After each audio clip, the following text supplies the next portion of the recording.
One is better than nothing, right? Welcome to the to the podcast. What is this? This isn't even a podcast. I don't even like that word anymore. Uh, it's like the word stand up special, right? They should come up with a different word than special because they don't tend to be special. Oh, I had Horatio for a minute, but I seem to have lost him. So I'll go back to my my little thing here. Hopefully he can call me back. I had a little glitch. So what is up with everybody this week? I hope everybody's doing well. Um,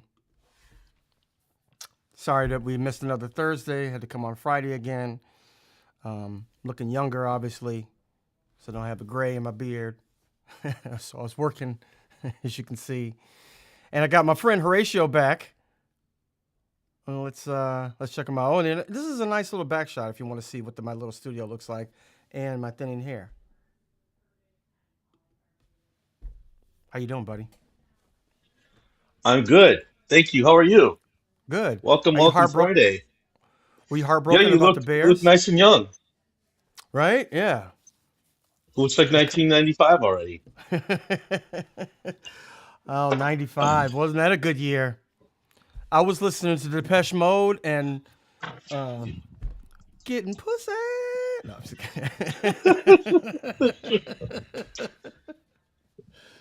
That should have started out the sentence. kidding. Pussy. Listen to Depeche Mode. Listen to NXS. 1995. Yeah. Little mystify me. Little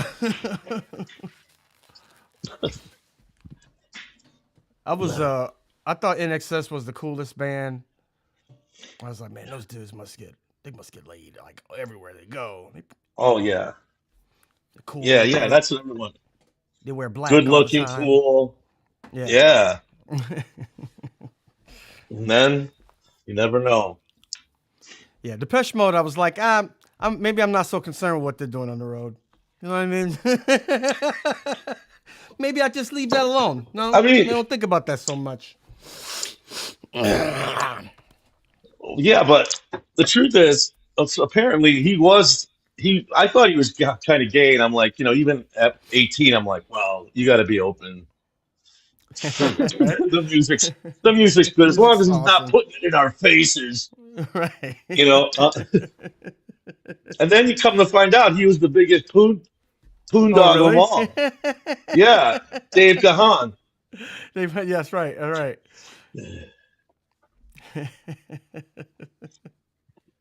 I was like, well, That's that's a shocker. That's how that's a good way to be. Like, no, I'm not gay. Let's fuck now. master and servant. Let's play master and servant. It's, it's no innuendo in that song. let me see you strip down to the bone.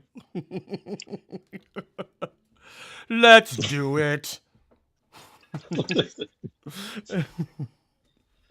Yeah, no, they were.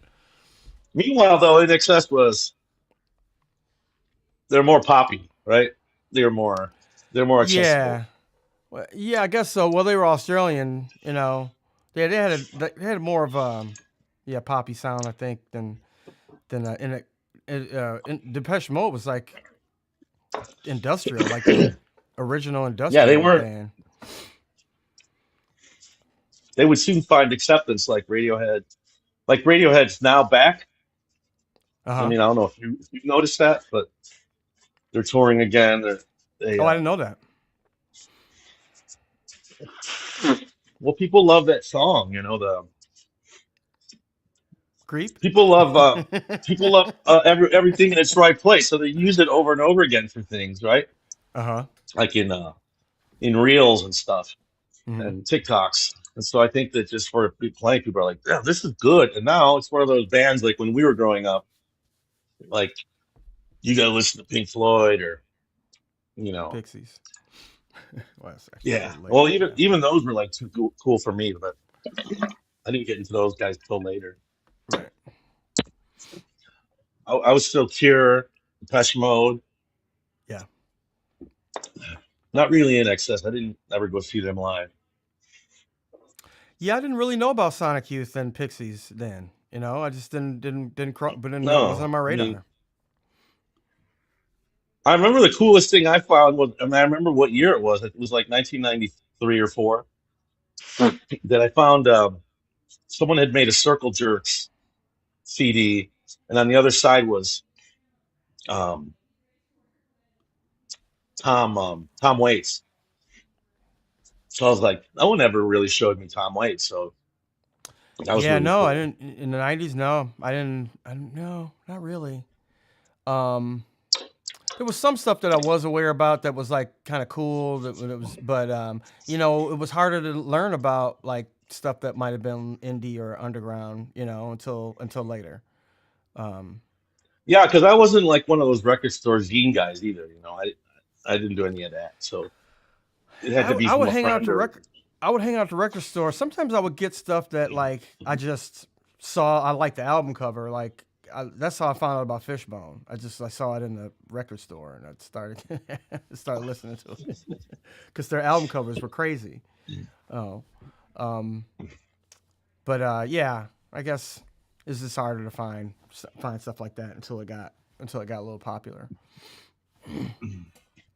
Did you know about Billy Corgan? Smashing Pumpkins. Yeah. I got into them when everyone else did, kind of. Yeah, I didn't. I wasn't like, oh, they're from Chicago. I didn't even know. No. Uh huh. Um, Did you know you about watch any of those? he has. Did you know about any of those bands? Like, I'm trying to think of other Remember Chicago Toy Dog bands. Pondering? Yeah. Yeah. We went to go. Did we I go see remember them? we went to see them. Yeah, Big like bunch of one of those bands with a bunch of people, a ton of people in the back. They have a flute player. it was one Uh, of those. Yeah, like yeah.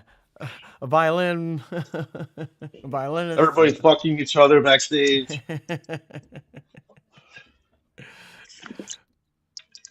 Yeah, yeah, but they never, I guess, got anywhere else. But they were pretty big at the time when we were in Six City. Yeah. Well, yeah. Wilco, did you know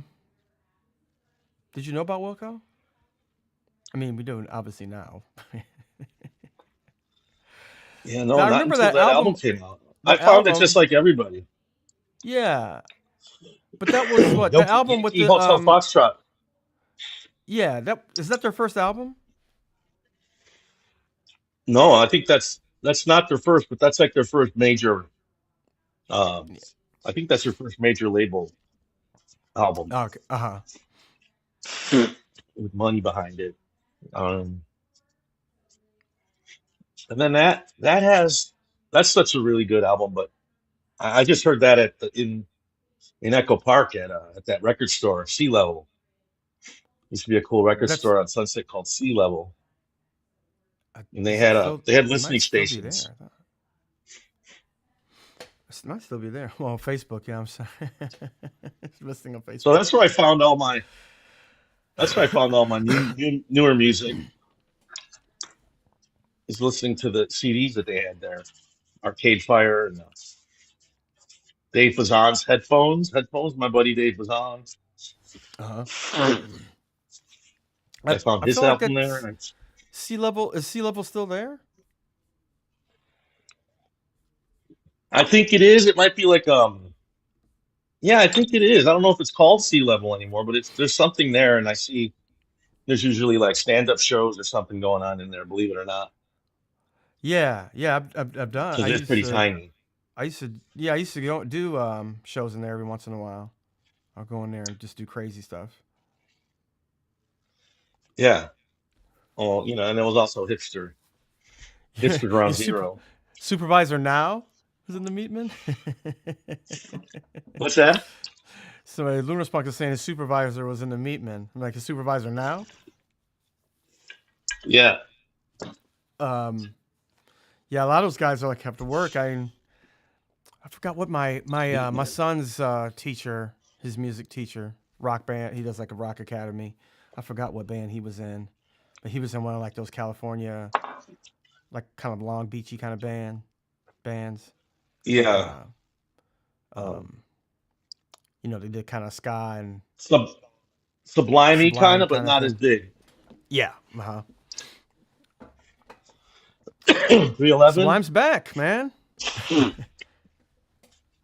They play. Sublime's Sublime's I actually mean, pretty. that's all they play down here, Isn't that his and every. kid? That's his kid, right? It's his son. Yeah, yeah, yeah. Sounds just Yeah, like him. that's great. Yeah, it's all they play. Every I feel every fifth song on the state radio station we listen to, it's the new Sublime song. Oh wow, you're in the San Diego area. Yes. Yeah. Yeah. Yeah. Like the I really that was taken aback by that. Like when I first saw the kids from because that's how my son got to start playing in this rock academy. Is every year they play at this festival, at the summer festival. And they got a really big stage, and they have a lot of bands that come out, and they have, but a big part of it is they have the kids play on the big stage, and Yeah. and I was like, how much of the like '90s rock are these kids gonna play? And then I'm like, oh, all the teachers play with them. I'm like, oh, they're all my Oh age. yeah. It's like they have kids too. And that's how they start the thing. So yeah, Right. Yeah. they play nothing but like '90s to 2000 alt rock. Because that's the guys who are their This parents is the and good. Their parents, the yeah, teachers. Yeah. yeah, the Just listen, teachers. learn what we did, and then you can go from there. Well, we know these songs. Like a lot of those guys Right. too are Yeah. like, had to be in like cover bands or whatever, so they know those songs. My son learns Foo Fighters and Nirvana, and all, that's all they learn. So is your son doing a show? Is They he doing this one is of just those gonna be kind of group? he's getting in the band. This is his first band. He was a little young to start. They usually start him at Yeah. like 9 or 10. He started at 6. So he started playing drums. I think he's gonna play bass and sing in this band. And they put them in different bands. I guess you can be in more bands than one if you want, but they place him in different bands and they start playing. So this is the first band that he's gonna be in. He's done different camps, and at the camps they play shows, and he played at a bar. So he's done that a couple of years. So this year he'll play at the big show. I think he's gonna sing. He really wants to sing "I Love L.A." Oh, that's cool. Down, down, down. Yeah, it's funny It's a hearing pretty him cool sing. song. It's a cool song. Yeah, hearing him sing the beginning of it too, because it's like, I hate New York City. It's cold. Yeah. Old timey. Yeah. That town's too cold and rough for you and me. Oh, wow. But yeah, no, And but he that's such a likes it because great. they play it at the end of Dodgers and the Lakers game, so that's why he. Oh, So okay, yeah. yeah. Like he's not Randy Newman. Well, now he Well, he's is. not like short people got. No, now he is. I played him that song. He was just like, "What? That's mean." I'm like, "Well, it's kind of like it's a joke, though. I think he's short." He's like, "Why is he being mean to Yeah, himself?" yeah.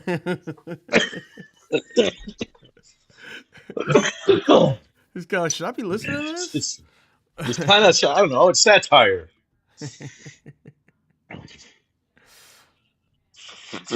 Oh, man. Fucking sick. ODB's son was doing his dad's part when he was touring Wu Tang. Hey, I can't wait for my son to do my parts. Ah,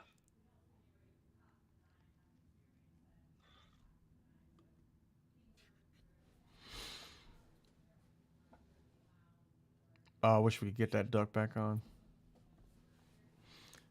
Up, froze a little bit. I can always, yeah, here we go.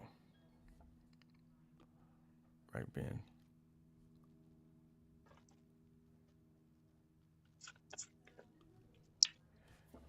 Doggy check. I What's the got knocked doggy off. check? Oh, he's talking to him. Sorry. Sorry getting your conversations, guys, in the chat.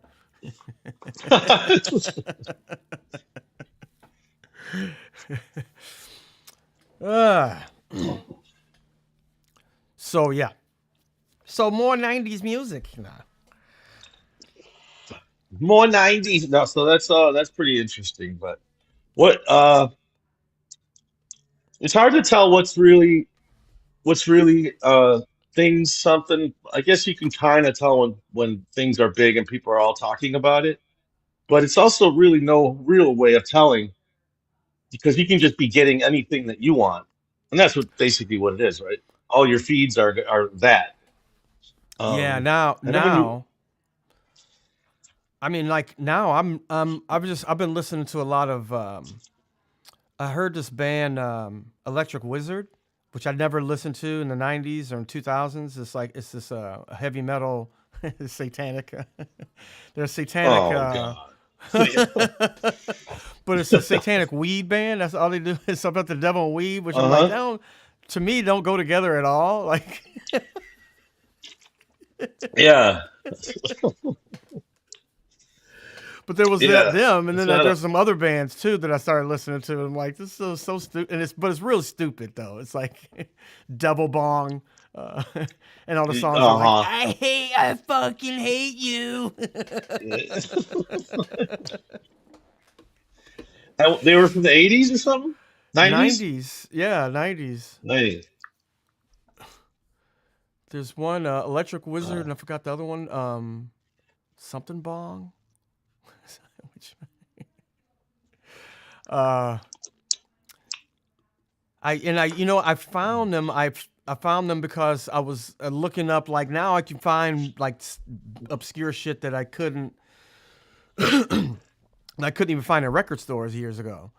Because I couldn't mm-hmm. even find like uh, Egyptian Lover. I don't know if you remember him. Egyptian Lover was like this rapper in the early '80s. Couldn't find his records for anything. Like, cause I don't even know what label it was on. It's probably some like cheap shit, shitty independent label. Um, but I could find the stuff now, and I found this band called Angel Witch. It was another Satan band. But when I was a kid, this dude, like these kids were into like heavy metal. And at the time, when I was a kid, I was like scared of that shit. And these dudes would come in Yeah. with like heavy metal T-shirts, and they would do. We were in our art class. They would always make like heavy metal shit, like drawings of Satan and shit. I'm like, dude, how can you do that, man? And like, my fucking man, whatever, dude. And we were in a photography class. We were in a dark room. We were working in a dark room. One of the kids had this a band shirt, and the band was called Angel Witch. And in the dark room, you could see a Baphomet on his T-shirt that you couldn't see in the light, in What the a regular light. Baphomet? Yeah, it was like that, the whatever that thing of Satan. It's a goat head with the fucking thing. Oh yeah. Is that? And we Yeah. were like, "Hey man, look at your shirt, man, in the fucking light." And he was like, "Oh, fucking cool, dude." Like, man, it's Satan, man. The fuck out of here with that. Man. Oh yeah. But I couldn't find them either. I could never find them in a record store. I found them, and like now I can find them on like their one album on and online now. Who are the guys that we listened to? I don't know if we put them in a show in one of our Second City shows, but that let's get fucked up some more. Uh, I don't even know who they. it was like I forgot who they were let's called. go, let's Yeah, get some fuck, let's go to the liquor store, let's get fucked up some more. I gotta And look it was that up. just like raw as fuck. Yeah, like Yeah, it was like they this, were like a Two Live it's Crew over. knockoff, but like but worse. Like But just severe alcoholics I know. and like drug users. Yeah, it was like 3 6 Mafia is kind of like that too, but it was before that. It was before 3 6 Mafia. Oh man, I wonder what. I don't know how I found that or if you found that. I think I found it. No, I think we I had found to. it in Tower Records. It was just like again, like looking at records, and I saw the cover of it, and like, let's get fucked up. Like, Yeah. took it home and probably listened to it on No. the way home, like cassette. It's so ignorant. It's just so perfect. It's so just like, fuck off. fuck horrors, whatever. Like prostitutes, who cares? You get sick. What kind of life is this? Where do you go from there? You have to become like, You um, got rehab. You got let's stop getting fucked up so much. Don't get fucked up. boo.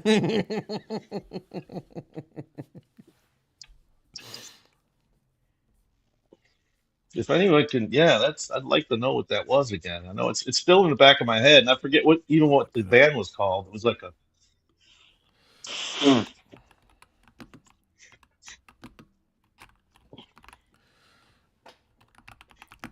what is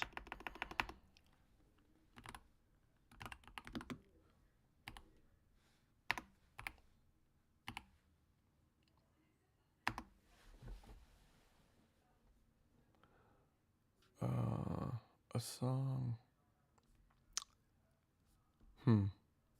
The Cramps. The Cramps have a song called "Let's Get Fucked Up," 1994. sounds right.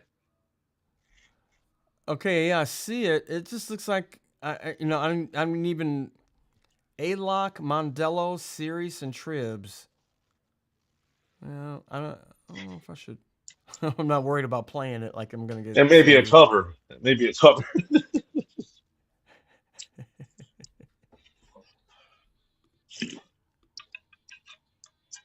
No, yeah, that's not it. Again, that song's way too.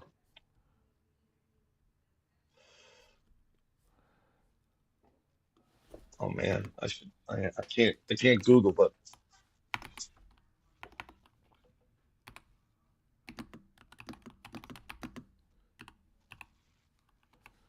Let's go to the liquor store and get fucked up some more.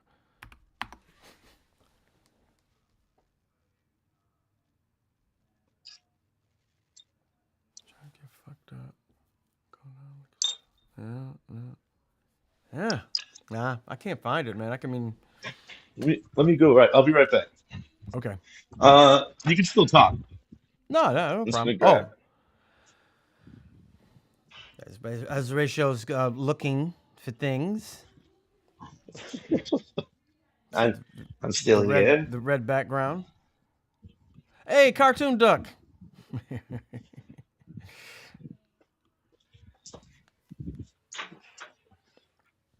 Raise it. Cartoon duck is watching.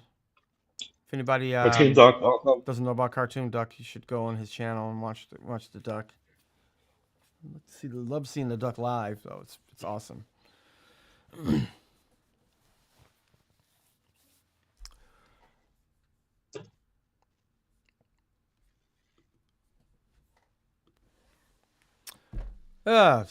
Well, yeah. What else is happening this week? I don't know what's going on in the world of comedy. I haven't seen that much.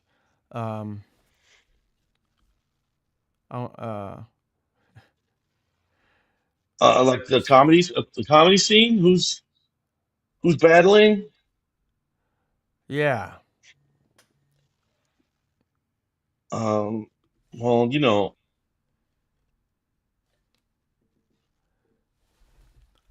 Let's see. Oh, I watched. Have you watched Bert Kreischer's show on Netflix? no. What is it? Is it It's a like sitcom. I was kind of mad I didn't get Is it? hired for it, so I was hoping it sucked. So I auditioned for it. Oh, you were on the line there. You could have Auditioned been. for it, yeah. Well, I auditioned for I forgot what the part was, but it was for the person that gets to be like, why are you like this? Like, why don't you stop being Oh, like that this? guy. And I Yeah, was just like, yeah. I fucking savored that. I was like, oh, I can be that too. I'm like, you're an idiot. Why don't you put your shirt on? Fucking stop. Like maybe I was a little bit too into the part. Horatio froze up, but yeah, I think it's his maybe at the principal of the school maybe. Um, I don't know, something like that. I haven't watched the show yet, so I don't know. But I'm afraid it might be good. Live duck is preferred, I have to say.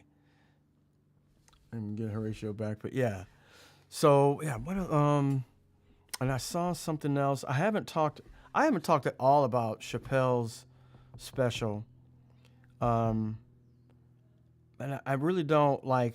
I don't like judging stuff. I mean, comedy is if you like it, you don't like it. But there was some stuff in it that was like, this is what bothers me about stand up in general. When there's like, hey, but I know the real story with that. Like like the story about like Puff Daddy saving his life. I'm like, wasn't it supposedly Jamie Foxx? I mean, it's in the newspaper. I think Puffy was in the audience with those people, but here's Horatio back. Uh, I was talking about Chappelle's stand up, and I was like, it was the same thing that bothers me because he was telling some stories in it, and I'm like, wait a minute, I know the real story with that. Like he was talking about when he got, when I got attacked, man. Puff Daddy was one of the men. He came out and he jumped on a person that saved my life, and I was like, I thought that was Jamie Foxx. Like that was in the newspaper. Uh, what Bert Kreischer's? Is it? Are we still talking No, about no, Bert Kreischer? I started talking about Chappelle's stand up special. And there was some stuff in it. I watched it, and there was some stuff in it that I'm like, it was like when they tell stand up stories, they tell them for the good of the stand up story and not like what really happened. Because there was some stuff in Right, it that he right. told the story, and I'm like, wait a minute, that's not the way that happened because it was in the newspaper. That's a big part of what's kind of it's that line of like, well, is this a real joke if you're just making shit up? Like, shouldn't your stories be cool because you lived them and not because you're embellishing kind of things that didn't go that way? I guess Like, not. I guess people, I don't know, people would look at me and be like, just fucking make the story better, man. Right, no, Boring us with the yeah. what really happened. I think Like that, when, yeah. like when it came out that me and Jimmy were drinking with David Wells the night before he threw a perfect game. I'm like, we have had drinks with David Wells, but I would have remembered if he if he scored a perfect If he game played while a I was perfect game dying of a afterwards, hangover. yeah. Yeah, I'm like, I'd have demanded credit for that. yeah. But I'm like, okay, they're telling it on talk shows, and I'm like, it's better, obviously. Yeah. Uh, Right. but but yeah, every that guy must have alcoholic parents because there's something when you're like parents are boozed up that you learn to lie, so you're always just trying to please and tell cool stories. I think it's a part of stand up. I think it's just like the code, and I've gotten that. When I've done like monologues, I did monologues at ASCAT one time, and a reviewer came, and he was like, Jerry Minor did the monologues, and I gotta say that the stand up routine wasn't good. And I'm like, what? It's not a stand up routine. It's like I was telling like the stories, Right. Just started telling stories so you can mine for Yeah. stuff So to make fun. Yeah. they're supposed to be kind of humorous, but it's not supposed to be a fully thought out routine that I do, and then they go on and see that. No. Um, but I think that's what people expect, and that's what you have to do if you're gonna do stand up. It's like, yeah, some stories, at that point, if you're doing real stories, then it's a one man show. It's no longer stand up. You know what I mean? Exactly. Right. I guess. But then, what are the rules? Right. Yeah, It's yeah. like, Well, I mean, that's what people should expect. I mean, but I guess people do expect like, yeah, these aren't. It's not the truth. It's lies. yeah, I'm not gonna listen to a podcast with people just bumming us, fucking us up, and the story seems to be going somewhere good. Guy's been telling this bullshit story for 30 years. Gets better and better.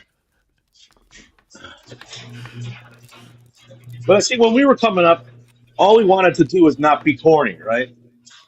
Well, We but didn't. then it was a book, Truth and Comedy. Like like we Right, and right. you were making stuff up on stage. Like everybody expected to be Yeah, made up, but it's still like I expected to be like rooted in truth. Like there's some things you're like, hey, that's stupid or that's not. We're not doing fantastical shit on stage.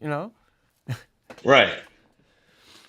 And but the idea of being like, everyone go, even improvisers or whoever, so everyone's gonna go for a cheap joke here and there. Sure. Um, and then most people make a cheap joke and then they hit it harder so people can know that you're fucking around and not being serious. Like I'm not that bad off where I'm gonna start, fucking bullshitting. Uh, um, but yeah, that whole But thing with.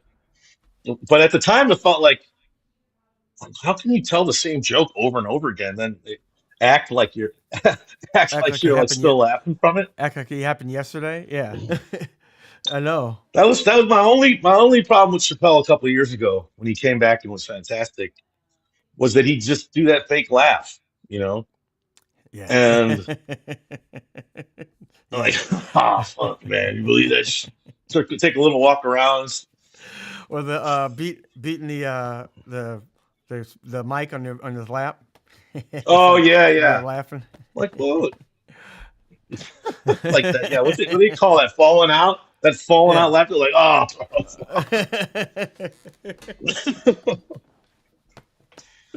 Yeah. Yeah, I mean, those are just like Well, I mean, Mark Maron said it. I saw him in an interview not too long ago. He said, "Well, it's kind of a stand up is kind of a con, and at some hmm point, if you're making it sound natural every night, if you're making it sound, you know, entertaining, at some point it's got to be. You're not you don't want to be there probably a lot of nights. You know." hmm I guess Uh, I didn't really get that. I did stand up at the beginning of my career, but I hadn't gotten that I hadn't gotten that far until where I started lying.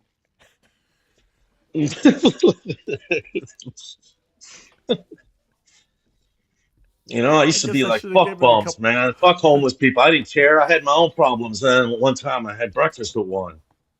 And he was like, I was just like you, man. Doing improv, doing stand up. And then it turns into some fucking bullshit modeling thing where it's like, get out of here. Well, remember that dude that made up the story about 9/11? He was in 9/11. The stand up Steve Ranzizi. Oh my God. I'd forgotten that. He pretended he had just been there and left early?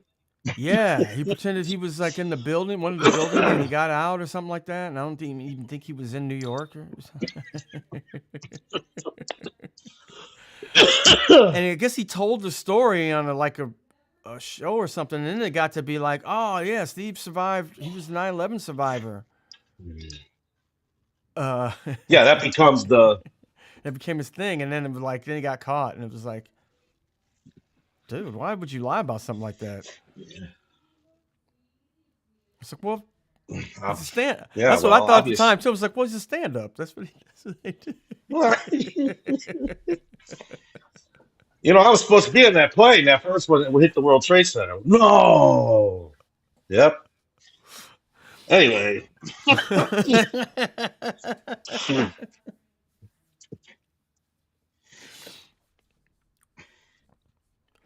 And uh, yeah, I mean that was my experience. There's a lot of people like that around the stand up world. Like people, I guess we had that too, though.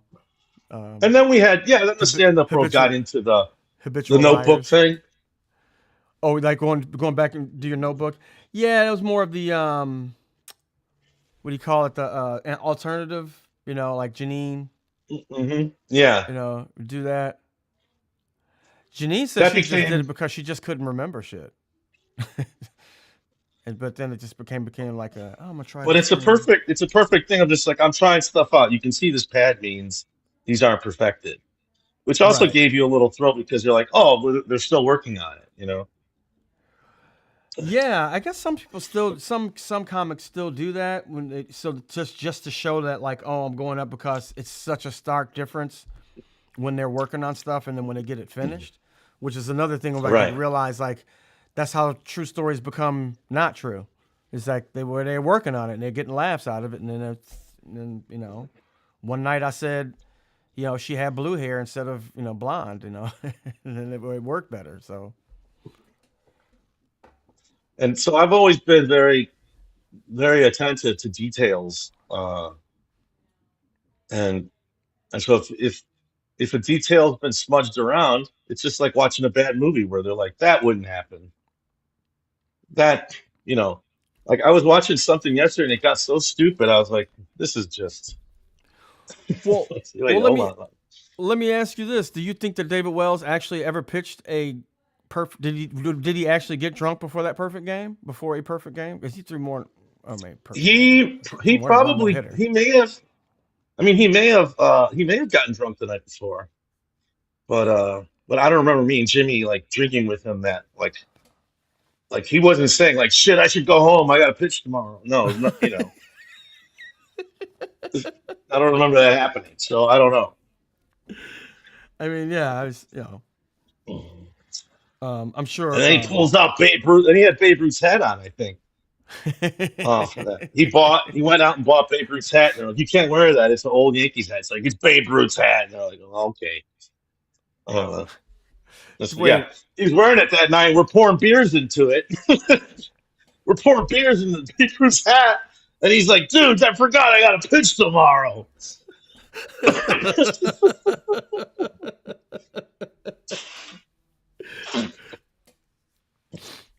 And in 50 years, that'll be the story. 20 years, 5 years. yeah, It seems to come up a lot because I think the thing about stand up is it comes up a lot because that's who you see all the time on the socials. You know, right. you don't see sketches anymore. Like you in the old days, you used to see like little sketches, right? Funny or Die or whomever. And you're like, okay, Yeah, I'll sit and watch this for 1 minute, 2 minutes, or whatever it was, 3 minutes. Was remember they used to be like, don't make it longer than two 2 minutes. minutes and Yeah, 25 yeah. seconds. And it I just think keep still getting now it's what it is. people still watch that kind of stuff on TikTok, but it's just hard to know what it is. And I don't know. Besides that guy Maybe it's me. Drewski. I'm just like I'm not interested in sitting through here. I mean, it's bad. Yeah. Obviously, if it's a funny sketch and you see that right away that it's going to be all right, then you stick around. But um, Yeah. No, I'm not either. I look at what I see more of clips that people make funny things out of. Like somebody made up a clip, made up these clips of The Sopranos. Do you remember when those two young dudes were in their apartment, and the dude from Italy comes and bangs on the door and gets the money from him, yeah, and he's like, "Give me thousand hmm dollars." And they're playing "Up in the Club." They're playing this song called "Up in the Club" in the background, and somebody put that in a bunch of scenes, like in The Sopranos. It became a meme of people who love The yeah. Sopranos, where they put "Up in the Club" in like different scenes, like where they're playing the music, like turn on some music, and it's "Up in the Club." uh, yeah. I mean, I'm almost like people do that a lot, and I really like them. Like just editing themselves in movies or whatever, and just putting two things that are like Scarface, and then a guy who's trying to lie to his wife, and then you just see it, and it's like, Yes. okay, they're all Yes. very, Yes. they're all very Right. like easily explained too. This guy likes to lie to his Yeah. coworkers, and then that's the sketch. Yes. Yeah. Uh, Yeah. Yeah. That lets you which know is there's a lot of stuff already out there. You can make funny out of. You don't need to like write yeah. a sketch And if yourself. you can, and if that explanation sounds funny, you click it. Right. Um, Yeah. um, so that's the state of comedy is probably fine. People seem to be really funny. It's not like quality's gone down, to be honest, right? Did you watch SNL last week? I did. I really like that dude, James Austin, doing. He pretty much was doing James Anderson. Yeah, James. I, Yeah, I pretty really, much. And I was like, they must have written it together yeah, I said that too because he was like, he because was so spot on. James and Paula worked at like Dollywood or something. Yeah, yeah, So yeah, they're in that like we're gay but we have to hide, but we're very theatrical, and we yes, love yes, musicals. So yes, you know, so they know yeah, those people so good, yeah, like those yeah, closet guys that you know, like and that for some, that's another thing I see a lot that it's still like I should get over it. It's just when effeminate guys like there's this one guy who started this reel where he was saying like you know, Trump will be dead in about 2 to 3 months because of his sickness. And he's uh-huh. like, I train in cognitive, blah, blah, blah, blah, blah. I've seen that. And he starts telling you what, right? And this Mhm. doctor's I don't even know what he is, but he's like telling you why and what. And then, well, now he's just pretending to laugh. Like he'll watch the videos and be like, and it's like not his. Like someone must have been like, be funnier, be nicer, like just to get. So now he's doing the same shit. Like I was just talking to my wife last night, and she was saying like, "Hell no," And it's like, what kind of mess is in this guy's brain? And he's so he'll and then now so it's already been like 2 months now, so people are like he hasn't died, and he's like he's gonna be dead within 2 or 4 months, or it just gets it gets longer. And it's like such a weird thing. You're like, oh, this is popular because people hate him so much, and they're just like, please, any kind of news that he's gonna die. Yeah, of course. Yeah, yeah. That's why I saw it. I'm just like, well, I'll listen to this. I'll listen to whatever theory he's got. Whatever Yeah, he's yeah. on with him. Yeah, yeah. And then the Charlie Kirk ones with that Cassidy. What's that lady? She comes on for an hour a day with insanity, and now she's saying that like he was a time traveler, and people are saying that the stuff that Oh, she's you saying see now, now. You see now. she pretty much so they're saying that she described the story to that movie Powder. She's saying all the Uh powers and huh. abilities. She's saying that Charlie Kirk had is like people are like, hey man, that's Powder. That's the story. That's the,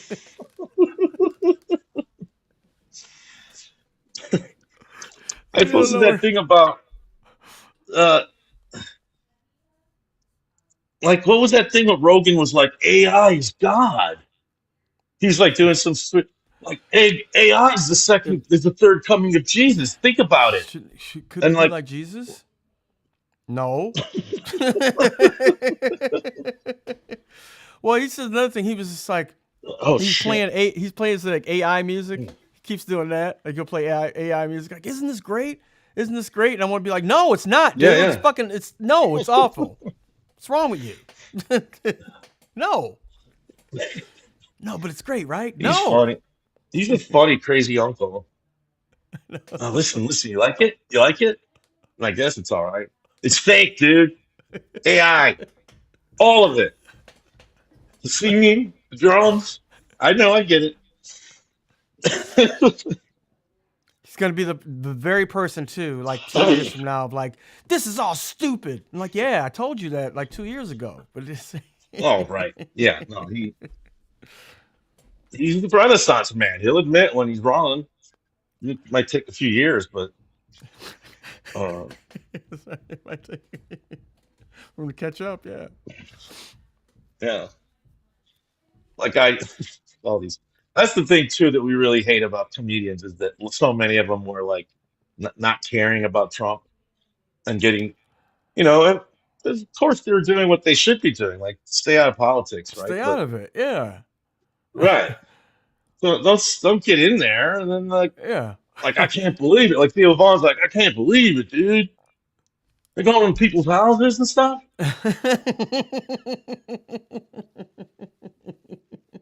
It's like you weren't paying attention though. That's why you should have not. But yeah. What can you say? Yeah, maybe that's why you stay out of it. Then so now they're everyone's doing their walk back tours. I saw No, this him. ain't right. I talked to him at the SNL thing, the reunion thing. I saw Theo Von, and I was just like, I know everybody hates you, but I think I understand what you're trying to do. And he was just like, oh man, I was like, all right, but fucking forget it. What do you mean? You told Well, him it's that? just like everybody hates you right now. This was like right Yeah, after he was there. He showed up, and it was right after he had done the Trump interview.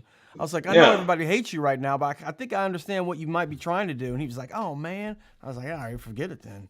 Fucking I saw I saw Ryan Reynolds and Blake Lively at the 50th, and it was just a 2 second interaction where they were coming. I was going. I'm like, hey, where have you guys been? You're not in any papers or anything. Where you been, asshole? Like, because it was Baldoni. It was like the height of Baldoni bullshit It's right at the every end of it. day. Yeah, right at the beginning of it. Yeah. Okay, if you guys, are you guys involved? Have you guys seen What's going this? on You're in with the you paper dudes? all the time. They're like, they're like, oh yeah. Bye. Bye. But we have to fight against woke. We do have to fight against woke. Delaney's done with his thing. He should be, I don't know, Oh, he's coming in. Good, racing good. home. Um,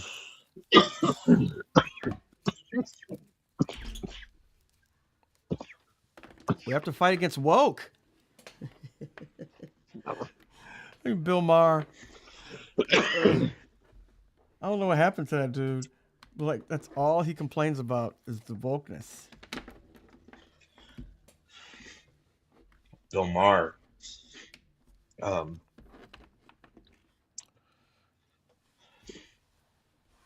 you know those things that you stand on and you think make you cool? Usually, no one gives a shit about. Things you stand on. Like things like that. Like everyone knows when you come into Bill Maher's world, I'm gonna give it to you straight. But like he knows what wokeness is. Like, describe it to your audience. What the initial, you know, I think he's a little old idea now. of it is. I don't think he really. I think Gives he's a kind of shit. stuck on.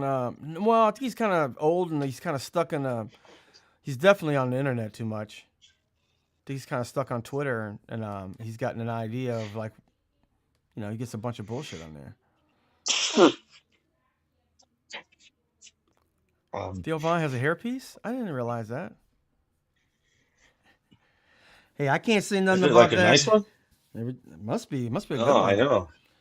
Hey, I got advertised I just yesterday. It didn't mean real I booked nice. this I booked this flight to Korea next year to get a hair. Both of us get hair transplants, two Oh, for one. nice. Thank you. Yeah, Thank you. I'm just gonna get I my don't know. hairline lowered.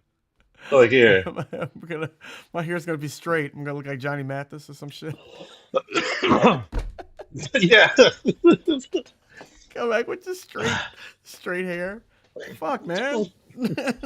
Like Red Fox, whenever he was being debonair, he'd have the straight hair.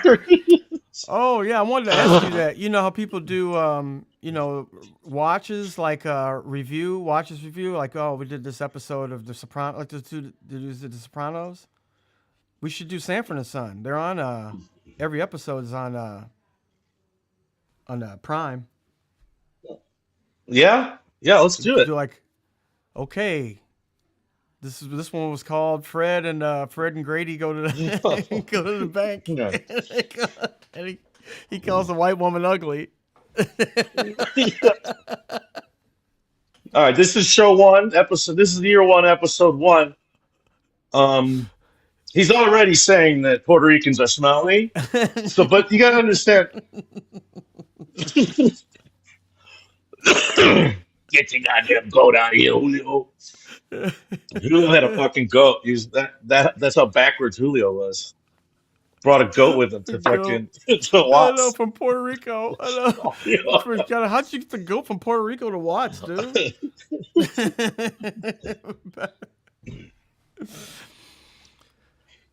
Yeah, I didn't get that either. Yeah, Why is a so Puerto I mean Rican that in would be great. why was a Puerto Rican in LA anyway? So why did they just make him? Probably because that actor was Puerto Rican and he wasn't Mexican. Well, I think they wanted to, they wanted to show Fred be racist against somebody else, I guess, right? Uh, Well, yeah, why isn't he because he was, Mexican though? oh, If he's in well, I L.A., don't know. That's a good. He should have been maybe, but maybe Freddie Prince. I don't know. Well, Freddie Prince is not to, hadn't come yet. he This is hadn't like come yet. No, he came 72 when right this after just that. Yeah, well, it was right after that, and he was right. was he? He was So Puerto I Rican on I that. don't He was know. Puerto Rican on the show too, right? But Chico and the Man was based. Was it based in New York? No, it was LA, right? No, I don't know. That show Hmm. bummed me out. That show Chico and the bummed me Man. out. I couldn't watch it. I Yeah. didn't. I didn't watch it that much. Um, it did. I did. It did feel like it was. It was depressing, but I can't remember why. I mean, just because he treated him like shit. Well, the old man was the old man from fucking you know Willy Wonka, right? Jack The Ward grandpa, or whatever his name. Jack and he Ward. wasn't. Is that his name? And for some reason, they thought he was funny, but he's not that funny, especially when he's being mean.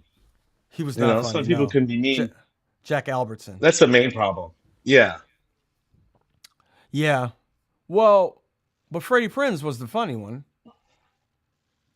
yeah, but all the comedy was like, "You stupid Mexican."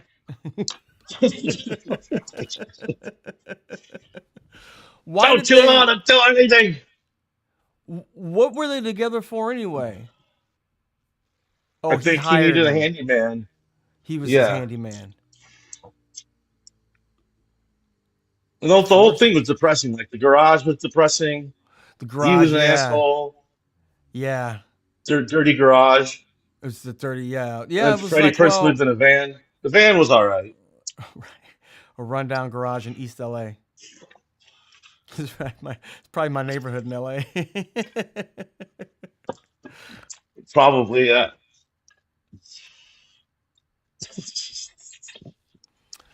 Yeah. He was You go supposed to to be the Mexican. Gelsons. Go to Gelson's, you fucking idiot. And get cow's milk, not goat's milk. Okay. Um, you famously live across the street from that Trader Joe's where that some psycho drove in there and killed the people, killed the manager.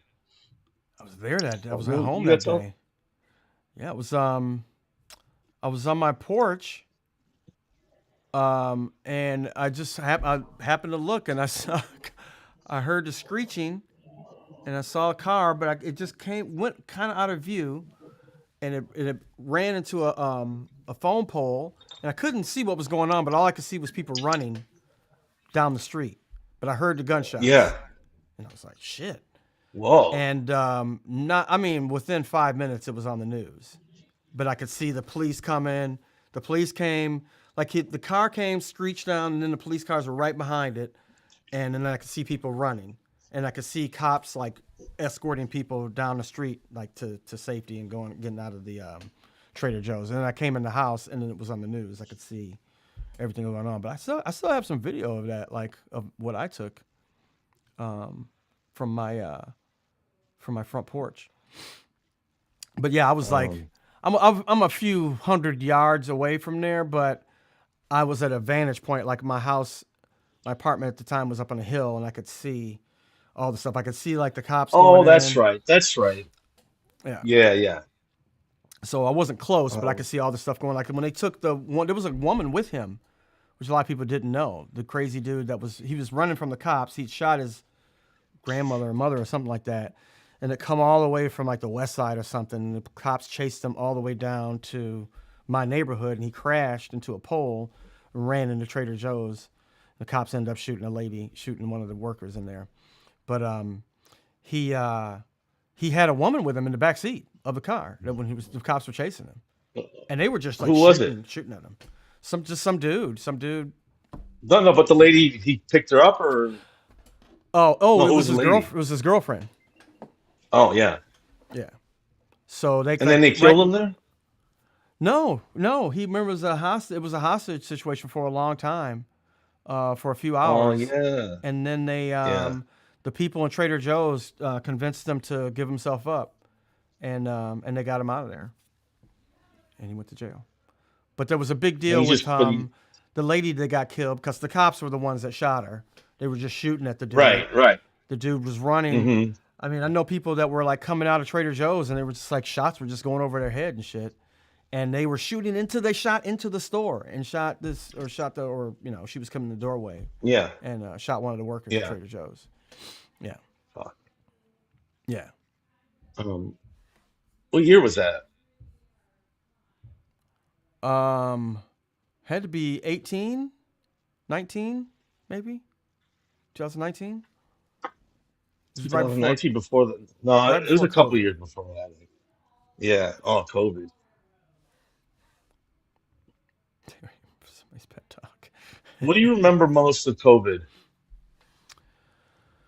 I mean, with the beginning, I was doing a play. I was doing a play in LA, and I remember like watching the news, and they were like, "Hey, there's this virus," and they're like, "Hey, the virus is here," and I'm like, "I'm not doing that play anymore." Because I remember like one night after hearing about the coronavirus, that was what everybody was saying coronavirus.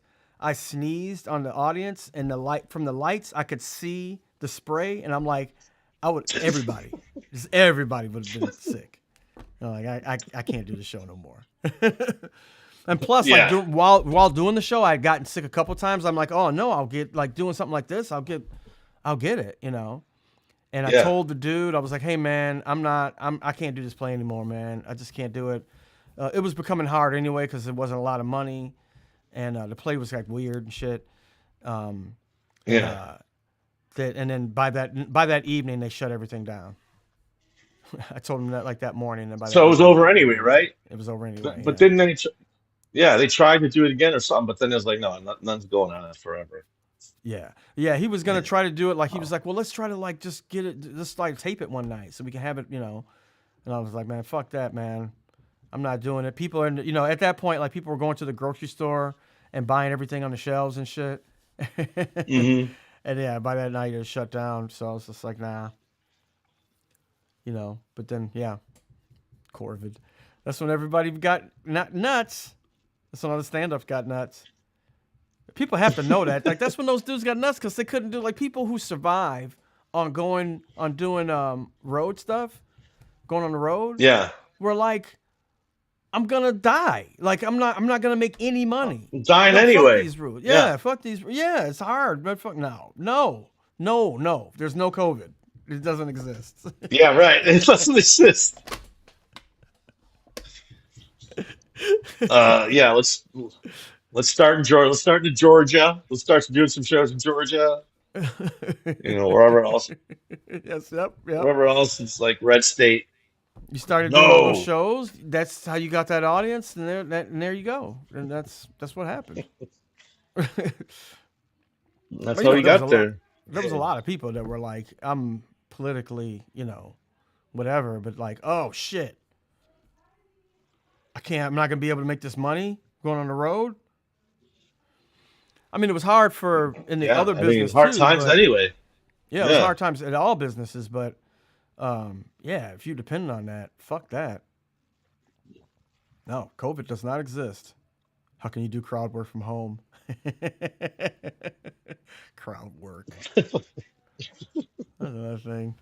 Nothing about stand up should be associated with the word work. It should be called crowd play. Crowd fuck around. Yeah.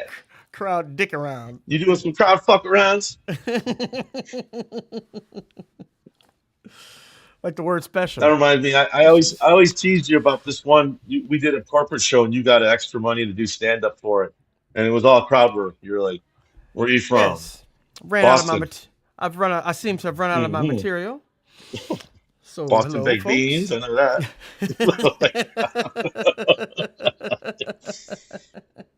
What are you gonna dropping tea into the bay there? What's up? What's up? Yep. I think I Red ended up Sox, going right? All right, let's move on. to everybody in the crowd. I had that much time to go. Yeah. Okay, we've done everyone. I think we've done everyone.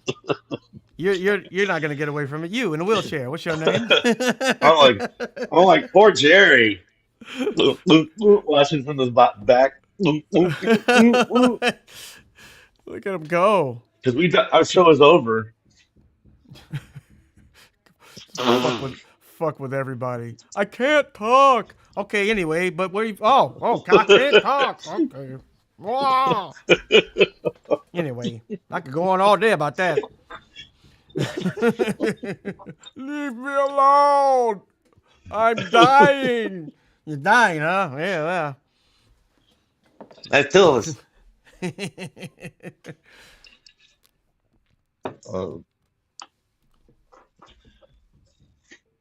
So funny that this is always a topic. I mean, as an audience member, I hate crowd work. As an audience, if I'm in an audience, I hate it. Oh, I yeah, think yeah. It's like wasting my time. I want them to get to the show. Oh, now they're gonna fucking, and somebody's all like, I'm Becky, like they're all like happy that they're on fucking, they'll go on all day and talking to them.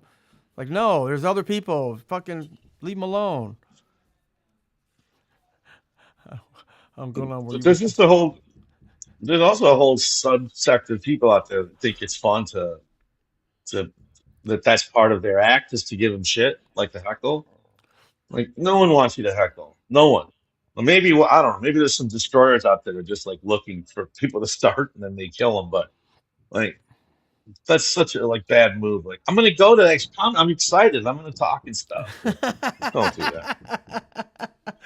Well, we worked at Second City where people where we asked people to talk sometimes, and then it would get to be like, okay, now that's enough. Now we always ask for one word, but because we asked people to talk, they thought it was like a a discussion. I guess it got real bad during the the first Trump, where people thought it was going to be a political discussion.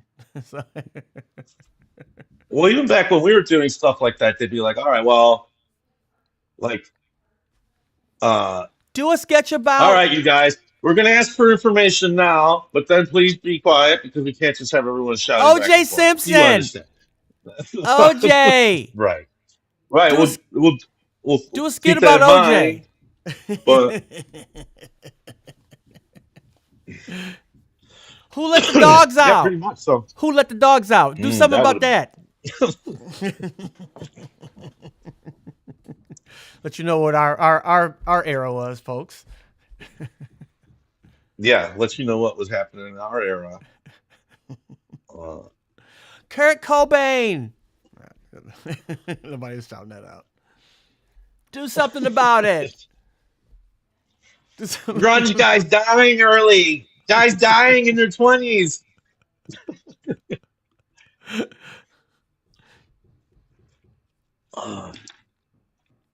I was at Second City when Kurt Cobain died. I think I was in Detroit then. And I think we said something about it, like, I'm here. I feel like we said something I mean, not like making fun, like we went like Dad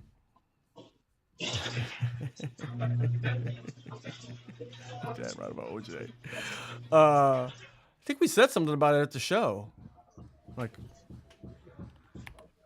dedicate this improv set to Kurt Cobain.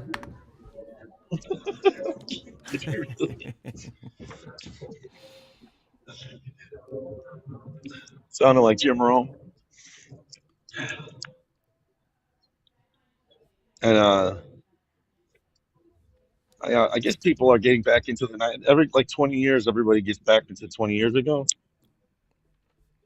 right? Like when when I was like 9, people were still obsessed with the 50s. Remember, they have like sock hops. Like what? Yeah, I was a big fan of that stuff because I liked Fonzie, so I liked. I guess that was a big thing too that shot it into that. Yeah, I can't even say I like Happy Days as much as I like just Fonzie. Oh yeah, well Fonzie was the coolest. Yeah, I told him that too. You didn't get. It's funny, and he'll you just told like, him? oh, everyone loved him. Oh, back then, yes, of course, everyone, it's the biggest thing in the world. You're dolly for saying it. But everyone says it, and I agree. I love him too.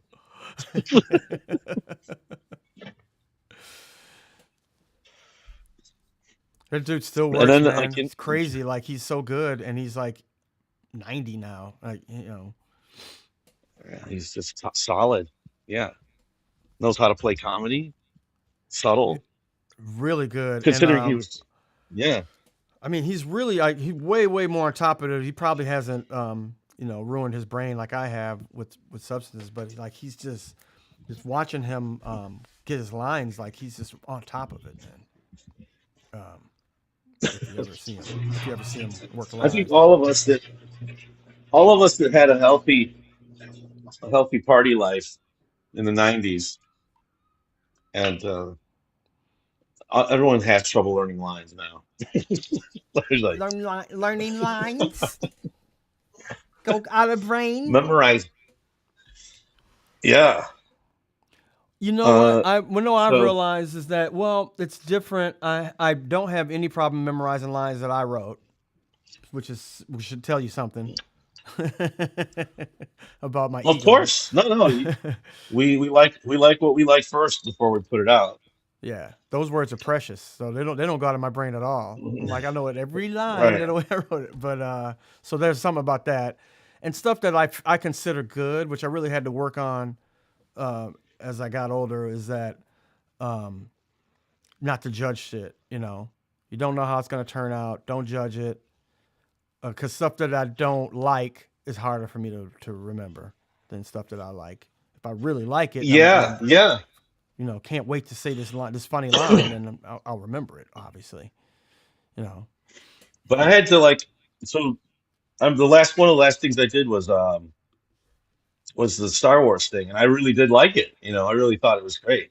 But I'd have to get up, every day, go to McDonald's, drink a bunch of coffee, and just memorize lines.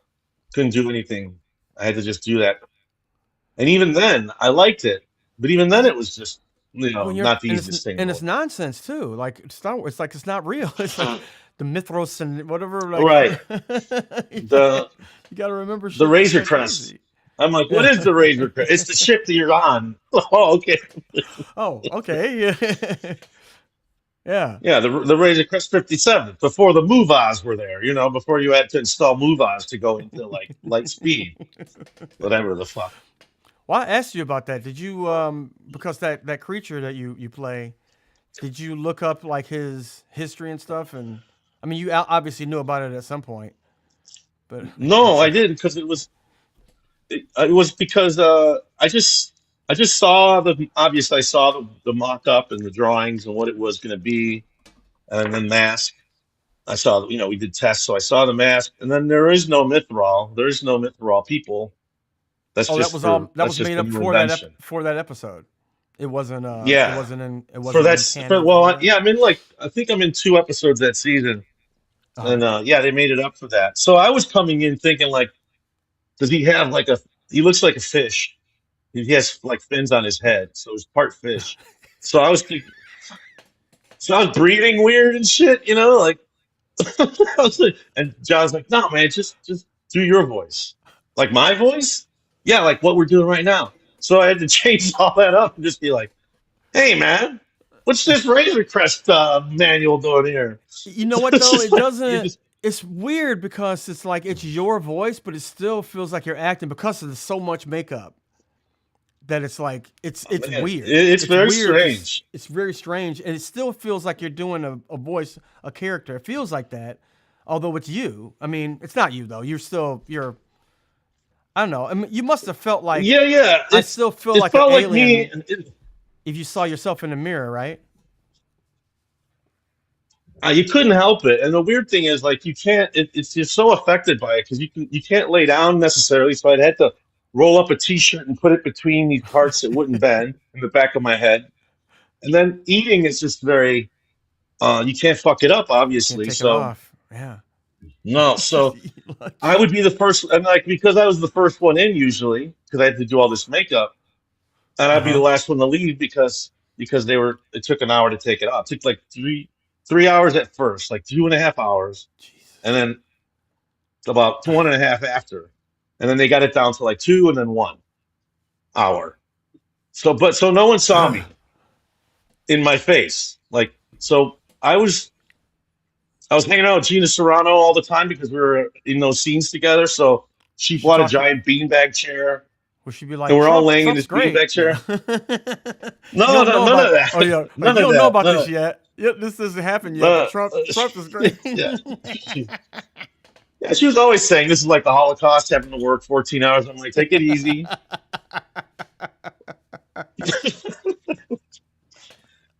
No, but we were all buddy buddy, and then like that one time, like I came in afterwards where I shot first, and then like got my makeup off for like one of the first time, and everybody was weirded out. Like, oh, you're not him. You're not like Cookie Monster anymore. You're just some regular weird looking dude Just now some dude. Yeah. who looks somehow looks weirder with his own face than with 50 tons of rubber on it. Uh, so that was the funniest thing. Like, yeah, like Pedro Pascal is very nice because he's from Chile, so we talk about that. We speak in Spanish, and then one time he was like, "I'm talking to Paulson, that lady. What's her name? Sarah. She's in Sarah Paulson." And he Mhm. like put me on the phone like to show her, and she was like, "Hi." I'm like, "Hi, I'm a big fan." And she was just like, "Why am I talking?" And then I go, "Here, you got the phone back."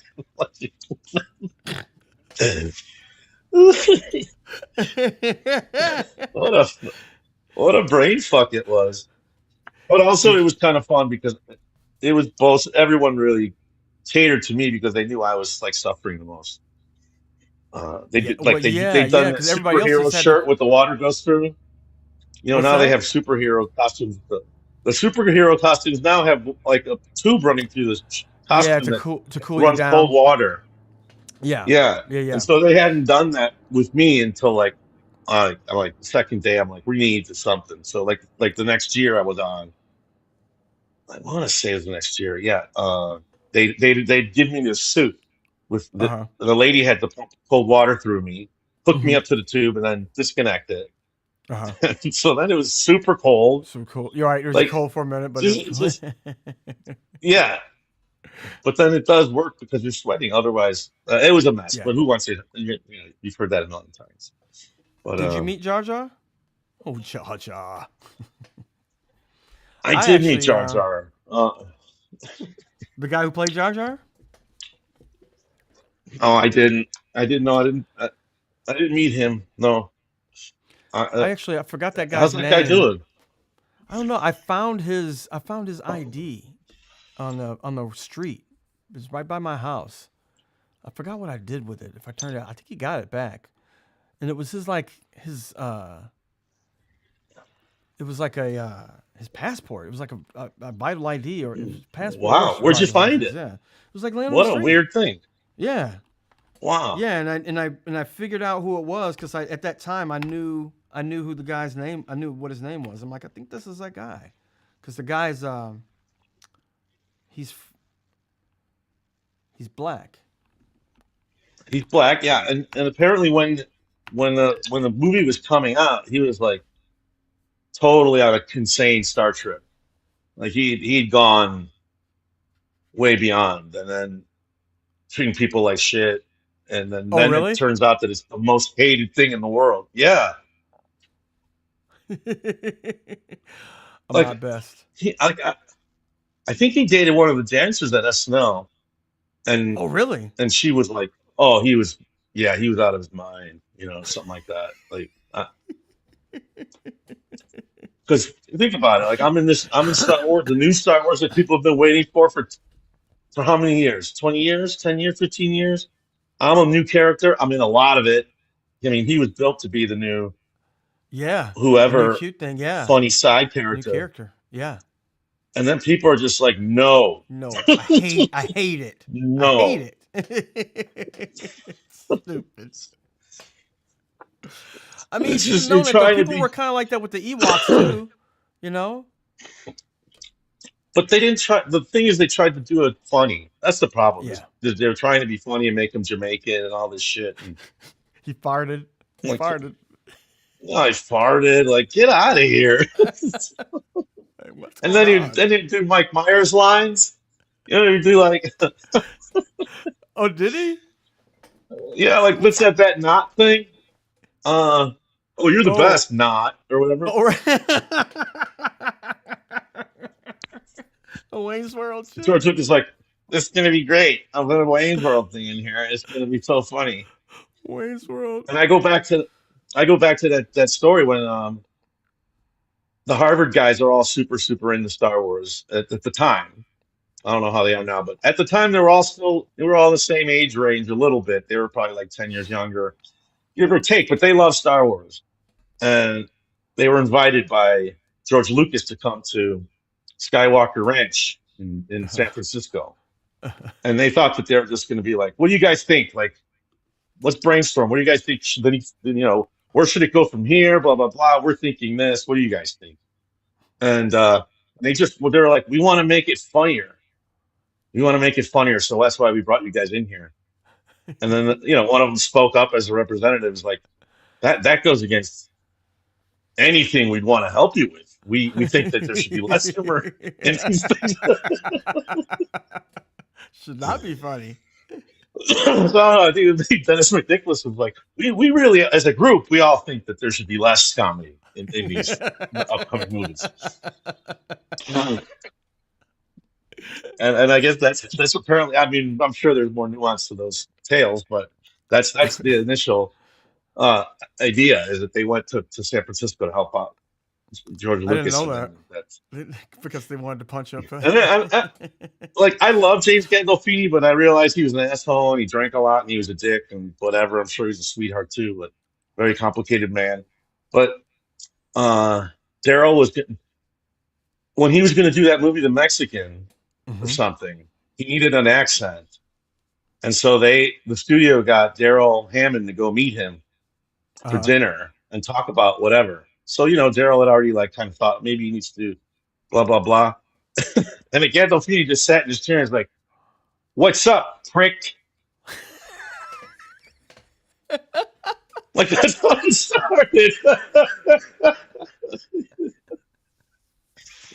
Listen, I don't want to do a bunch of bullshit. You know what I mean? Like if you're gonna whatever we do here, I don't really want to go crazy. So whatever, and I don't know how it went afterward, but that's how it started. And I was like, Jesus.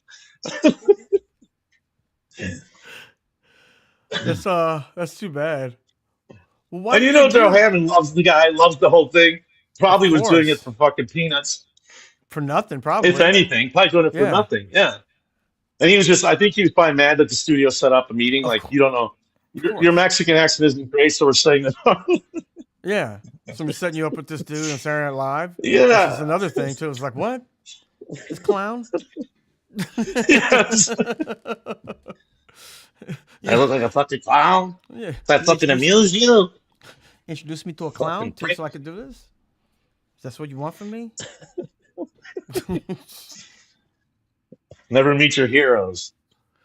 That's for I sure. told you I had a dream that I met Letterman in Connecticut. I went to his neighborhood and I saw him on the street, like just jogging. And I'm like, hey, man, I love you. I think you're the fucking best. And he's like, what are you doing here? What? What are you doing here, man? Like, this is my home. This is my life here. I'm like, oh, I'm sorry. All right, man. And he just left me there. And I was like, oh my God, I'm never going to say hi to David Letterman. Well, yeah, if you like, say And Connecticut, if you wouldn't chase them down, I find you never met him yeah, but though. at the time, I would have thought you'd met him. I I never met him. No, and like the last year I was on the show, we were gonna about to like the last couple of years like Leapus like, do you want to go do it? Like, should we push for it? And I'm like, yeah, yeah. No, it was okay, but at the time I was like too scared. Yeah, Um, so I never ended up doing it. But I do love him. I thought he was awesome. But yeah, never met him either. and I didn't want to meet Tom York when he was at SNL either. I stayed away from them You because one know, shitty comment to me would have ruined like all the I'm collection. thinking, yeah, no, The you know, which my in my brain like Radiohead is takes up 40% of all good music.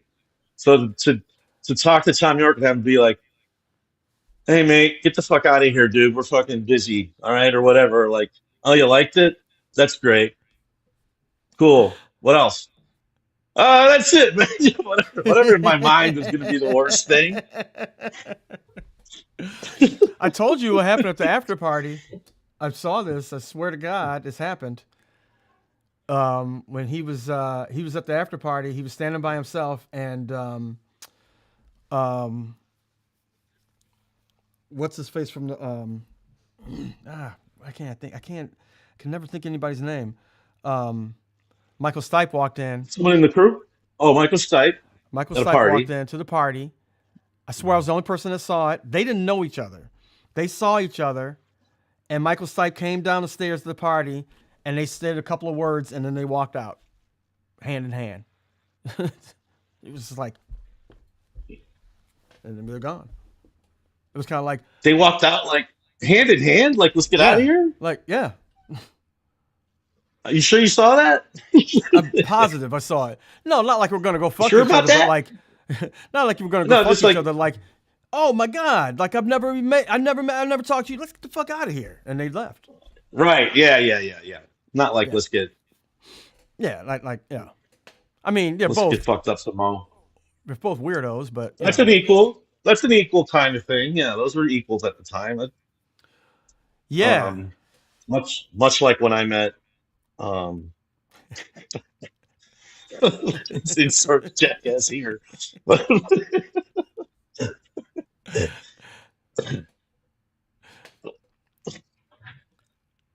um, yeah, I I met. just think. Go ahead. What's that? No, no, go ahead. No, I met the Smothers Brothers. I was really big fans of them, and I guess I was more a fan of Tommy, but I was a fan of both of them. And I met them. I was doing the Martin Short show, and they were guests on the show, and and they came. I was doing a bit, and one of them came up to me, and he's like, "You know what you should do? You should do a bit. You should do drive-by comedy. And what you do is you go by. You're in a car, right? And you tell jokes to people, and then they die. And you're like, I was just like, the fuck? That's the worst idea ever, man. Listen, you listen, black man. Listen to what I'm about to tell you. What I'm I about to know. lay on you. You know that shootings, drive-bys are a thing, right? Now imagine if you're in a car with the hat, with the stuff, maybe a couple homies in the back, and you pull out a microphone, and you kill them, man. Yeah, you're not Well, what's killing it like that. did? You're Is killing it with too funny or comedy. is it terrible? I'm having a problem with that logic. Like, am I killing them because I'm too funny? Oh, Right. You help me out on that part. yeah. You hate like. I mean, I can't even think of it now, but you hate when you like see people that you like from many years ago, and they're just dirty or something. Like, don't. I don't need you to be dirty. Just be like you're trying to be cool or something. It's like, That's what Keenan sounds like when he met Cosby. Cosby was like, yeah. you gonna need two dicks from all the pussy you gonna get. And he was like, what the fuck? I think a lot of people said when they met Good Cosby, it was opening to like that. you. Yeah. Like, what, man, come on. And have a good premiere yourself, Mr. Cosby. Man, what do you think of that movie? You're gonna need three dicks to fuck all the bitches you're gonna get from that motherfucking pudding, Jello pudding. Yeah, good. Cosby. Yeah, Uh, my it's hey, like that my Keenan. sweet.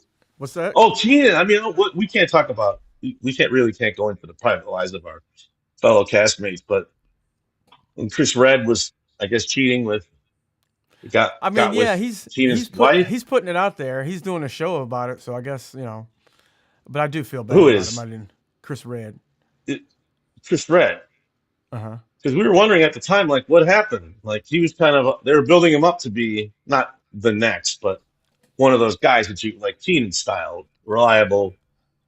You know, Well, Not Your just trans. not just a scared black person who's been put in for like 1 second and then expected to kill. He finally had gotten because he didn't Well, he. put a scared black guy on update and see what happens. See if he can last. He well, he said he was he was selling pills to all the all the rest of the cast, and then he was like, I was Oh just yeah, joking about yeah. I was just joking about that. That's not true. Like the rest of the cast was like, hey man, the fuck, dude. I understand that you got to get shit out there, but can you leave me out of it, Or motherfucker? yeah, yeah, yeah, and it's all at NBC too. It's like we don't, we got a lot of deals with these people. Like we got stuff that we're working on, and we need to, I can let you just start fucking talking nonsense, naming names and shit. Who's Yeah. I can't. You know who that I did like that character. Talking. Let me go right back to SNL. The last week that I forget her name, but she's new. She's from Canada, I think, and she did that character where she was like the bro girlfriend. Like Oh guys yeah. hang out to watch football, and she comes in and she's too much, which Uh is huh. kind of good, and it's something we really haven't seen a lot. I Like the there was a couple bro of ham girlfriend. there's a couple of like sketches like yeah, characters that people either had in their back pocket or character stuff that wasn't like whatever headline driven. That I thought was good. That lets me Yeah, know how good the people are. At sketch. yeah, The poor uh, black guy, the poor scared black guy now. That poor guy. uh, yeah, The one from Kill Tony. Yeah, I feel bad for him because he now the character he did Michael Irvin, and that was one of the first things where I'm like, he looks fucking just like him. He's doing a really good right, impression, and it was hard for him to get the comedy of it. Like to get yeah. the timing. With playing with He Che. is so, and that he's so over the top. That guy, not the guy, obviously, but the guy who Michael they're Irvin. joking of. Like if you're doing Michael Irvin, he's definitely it's a thing. He's doing tons of cocaine on the sideline watching Yes. that team. Yeah. Start Right. there. You Right. can't start subtle or what. You have to Start. be out of your mind. That's got to be the joke. Yes. And At he 10. wasn't like he wasn't Well, getting in on it and driving. it will also like, and I could get caught in this too. If you got a tape of Michael Irvin, he was doing the impression well, but Right. a little too realistic for that guy Exactly. because not a lot. Everybody, he's not a household name. People don't know who he is. You can go fucking nuts. Now, for me, it takes time to learn that on SNL too. I think usually probably Right. by your second year for that kind of thing, that's when you learn that kind of thing. Of like, don't Yeah. worry about trying to get the impression right. You're not Daryl Hammond, do funny. No. So I mean, just do I heard whatever. Dana Carvey say that, he basically said the same thing. It's like Yeah. accuracy's great, you shoot for that, but then there has to be something funny in there, and then it Yep. doesn't matter if you sound just exactly like him. Doesn't The matter. whole early SNL thing. It doesn't matter once you got him, Yeah. but you have to get in. You have to engage. You have to pounce. And you can't just lay back, Right. especially with a character like that, and be like, "No, I'm going to do this little thing. He does this little thing." No, go Yep. down, come back up with coke on your nose. That's how that scene So, goes. yeah. Yeah. Yeah. Yeah, and then I think the hard thing maybe is Chick like, goes, "Let's do that after the show." He's right. like, "Hey Yeah. man, I'll do it after." Exactly. Yeah, right. Style, because and also like you can get more accurate the more people know the character that you're doing. If you want to get really accurate, you might get a laugh at just doing a line and it sounding like the character. But you cannot count on that. That's not gonna happen. It's not gonna happen where you do the line and people go like, "Oh, you sound so much like him." I laugh. Like that's very rare. Right. You know. It has to So be a very funny. It has to be a very funny first funny. line Yeah. to do that. And To be I able to do that. understand. And there are times when you like quiet down and then you play scenes for real and you play things closer. Uh huh. But like with Jerry Garcia, I remember I had to do. Jimmy was doing something where it was a Rock and Roll Legends, and I was doing Jerry Garcia, and they gave me tape. They would give you little cassette tapes of Yep. interviews, Yep. uh, and he was just like, "Well, when we started out, it was all pretty cool. We were just kind of doing our thing, And I'm like, that's not what people. It's That's not gonna not what think people about. want. Right. So Right. cut to the first Hey time I man. perform it. Hey man, Yeah. Jerry, good to see you, you. you're not Buddy Holly, man. It's like, like, no, it's this California, this Northern California kind of accent is they gonna do it. That's not what because he doesn't have a famous speaking voice Uh-huh. at all. Like, really, if you think No. about it, like No. at that time, Right. if someone said do Jerry Garcia, I wouldn't know where to start. So they would give you takes, and Right. it's accurate, but it's not. Yeah, it's not funny. It's not extra That's funny. right. It should be. It's got to be off the rails. Yep. One time that I really fucked up is I couldn't do Stuttering John. And Jimmy was doing like a really good Stern, That's a pretty and hard. That's a hard one to do. and I Because was of what you do. like, Yeah. so I instead of mean, like stuttering, I was just like, and he was like, "Hey, what the fuck's wrong with you? You all right?" Jimmy, Jimmy, maybe even like in rehearsals, be like, "What is that, man? You gonna do that?" Like, I'm trying. I'm watching this what do fucking you guy. want? Yeah. What do you want? Like, I gotta make this funny. Yeah. Yeah. And that was more just lack of ability. Like I couldn't do a stuttering person, and I it just sounded to me like I was coughing or gagging. Hey, yo Howard.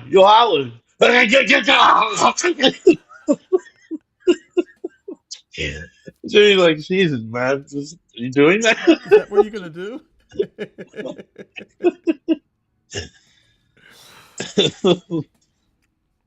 Yeah.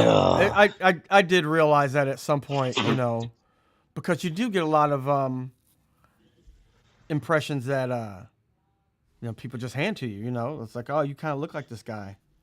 What are you gonna do? You can't just yeah. ruin the sketch. They're not gonna write you out just because you can't do it. You're gonna get fired. You Yeah, gotta you do don't something. want to. Yeah, you don't, and that's also you want to be challenged too. So you're like, oh, this is fun. This is good.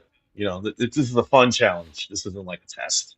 You know, but if you're lost, you can be real fucked up. Yeah, and if you start saying like, I don't know, I don't really get, I can't do that Yes. impression, they'd be just go to talk to Daryl and ask Right. him how to do it, Ask him what to do. Yep. Yeah. and Yeah. he would be like, yeah, it's a little bit of Kermit the Frog, and and then something else, and that would But turn into Newt combine it. Yep. Gingrich.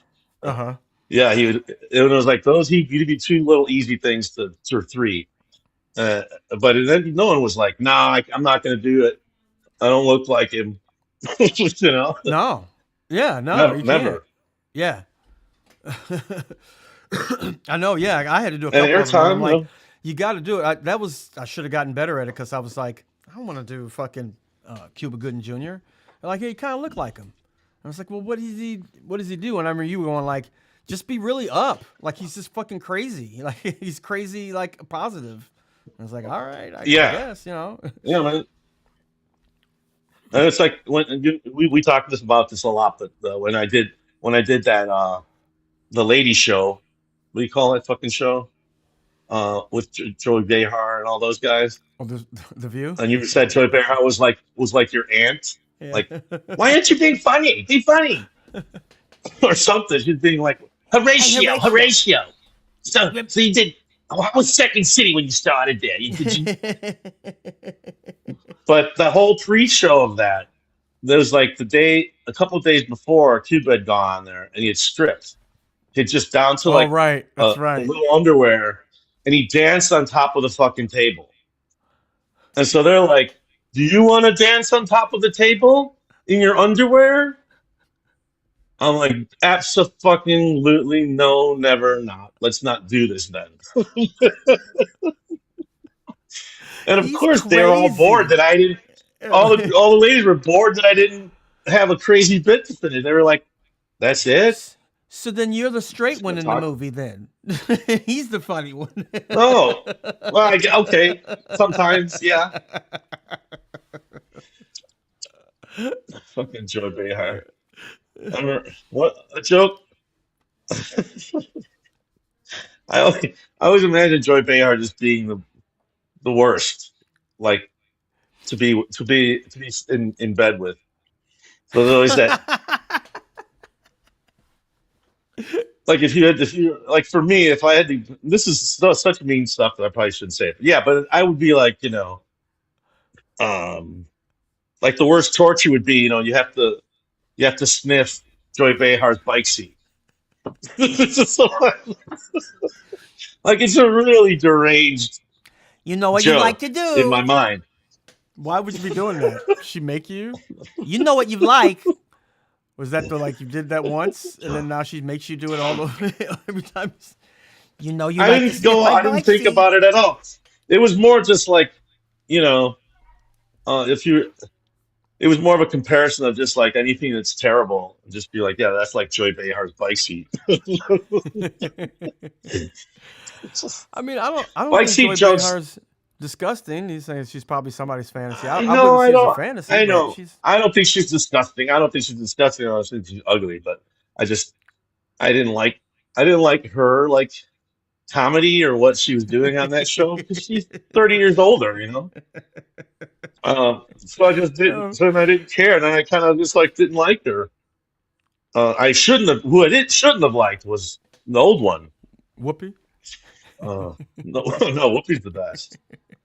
Whoopi's the only thing that keeps the show level.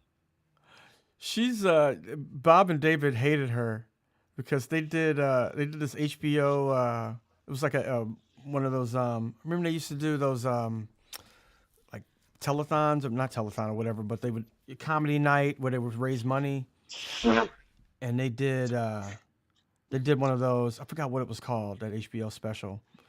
Um, but they did it, and it was when they first got their show on. They did some bit, and they probably did some weird bit. But I don't know if you remember, it was like her, Billy Crystal, and I'm one other Oh person. yeah, Comic Relief, Comic Relief, right? Comic So Relief they 7. yes, so they did a bit on Comic Relief 7, and, and after the bit, she was like, "I guess that was comedy." And then after that, it was on. They hated her. We did some at Aspen. She was at Aspen, and they had a big billboard of her, and David stole it and put it in the bathroom and wrote shit on it. I'm not funny. Oh God. When we were doing that fucking boat trip in Germany, we went to go see Amy Mann, and afterwards we like let the manager go because she was in she was like in Berlin She's when doing we a were in show. Berlin or Stuttgart or some shit. Yeah. So I saw the show, it was fantastic, and then afterwards, like let her know we're here to say we just want to say hi. And it turns out they're like, we don't want to say hi to you guys.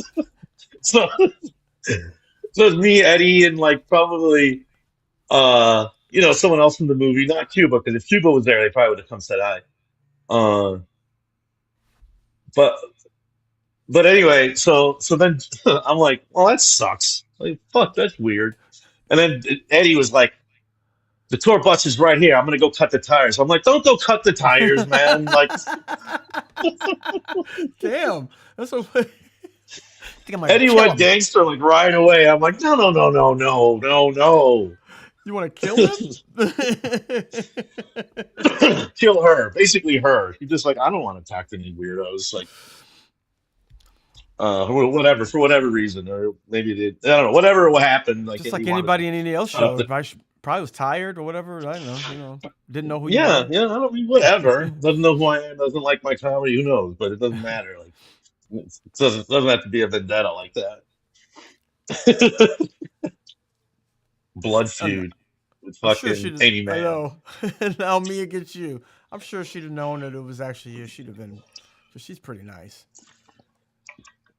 No, I mean, yeah. Let's finish that story. Like, yeah, I later saw her because Tommy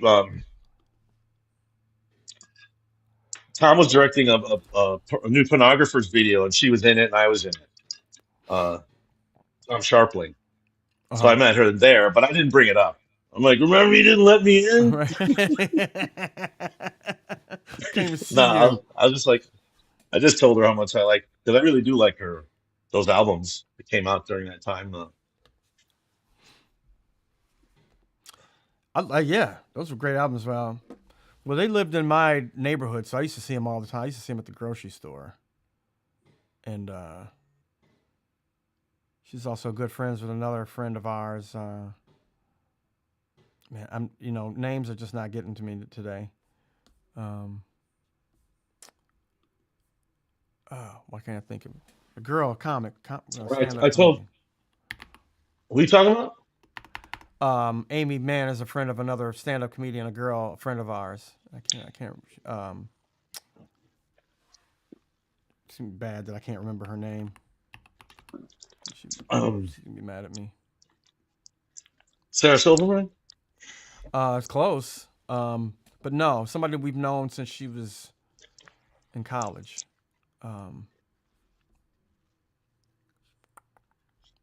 Me or you guys? You, Mr. Show Crowd. All of us, but you especially. Oh. We've known. Hold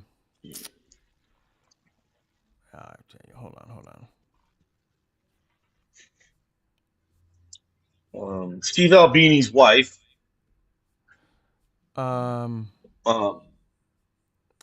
This is a writer and a stand-up comic now. Why can't I find it? Oh, Morgan Murphy. Yeah. Yeah. Morgan Murphy's friends with Amy. Oh, there we go. Justin Purnell just said Morgan Murphy. Thank you, Justin. Yeah, so Justin Baldoni. Mr. Baldoni. Yeah, Mr. Baldoni. Like, I remember the coolest kind of thing like that happened where one of our writers really didn't want to be on the show, but everyone loved him.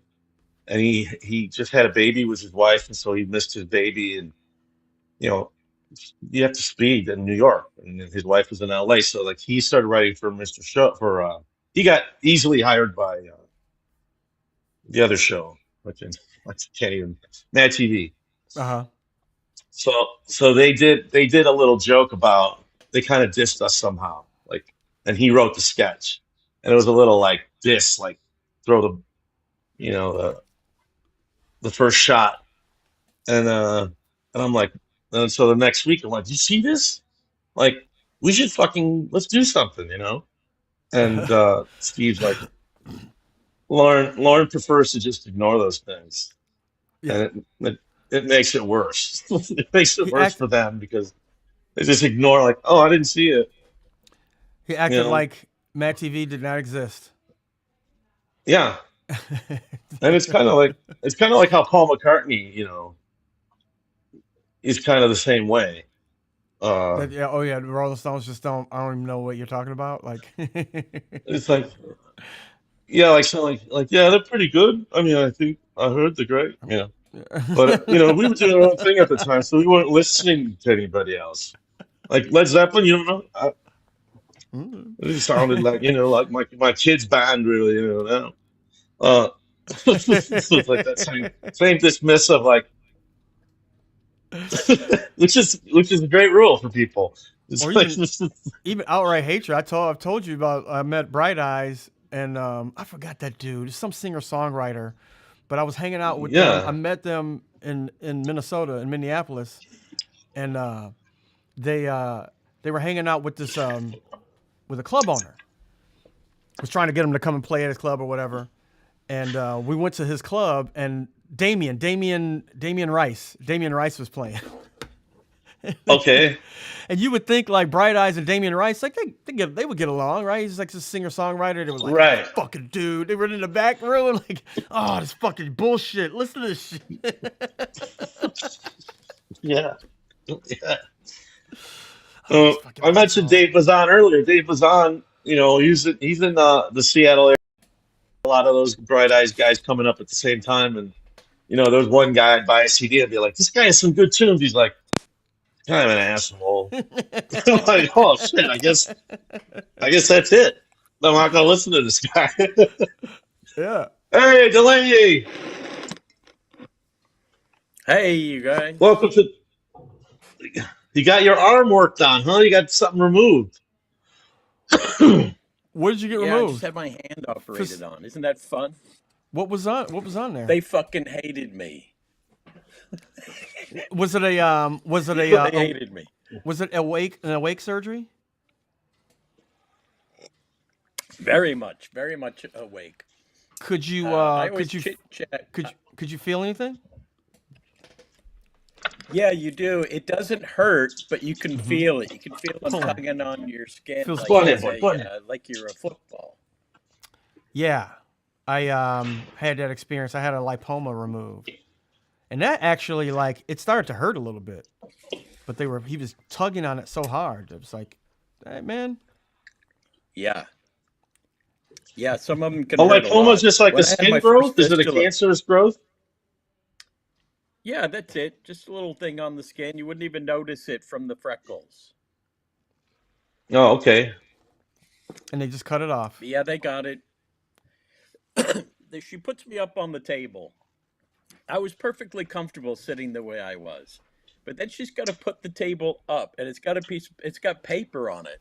So I just decided to go with it. I tried to invoke like Chaplin or Harpo or somebody like that, and just slide off the table completely. And she's fucking looking at me, and I go, "I'm sorry, I'm a comedian." And the same thing happened at the.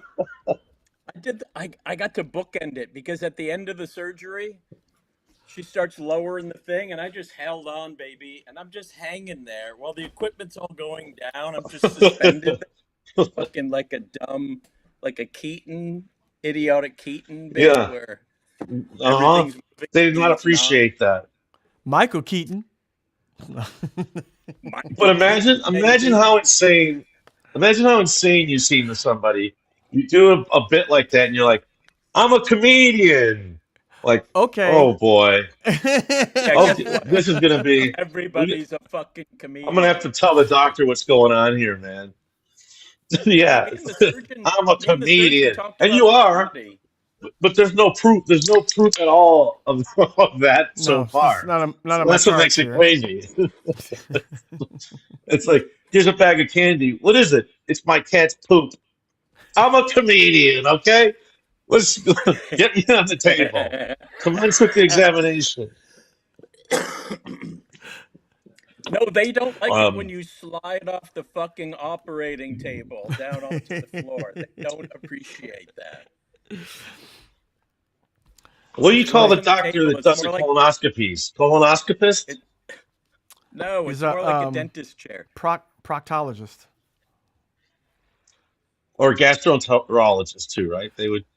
Gastro is usually the other way, but Anyway, he Come on, called me that the other day falls- out of the blue. That falls under gastroenterology. Absolutely. yeah, that's true.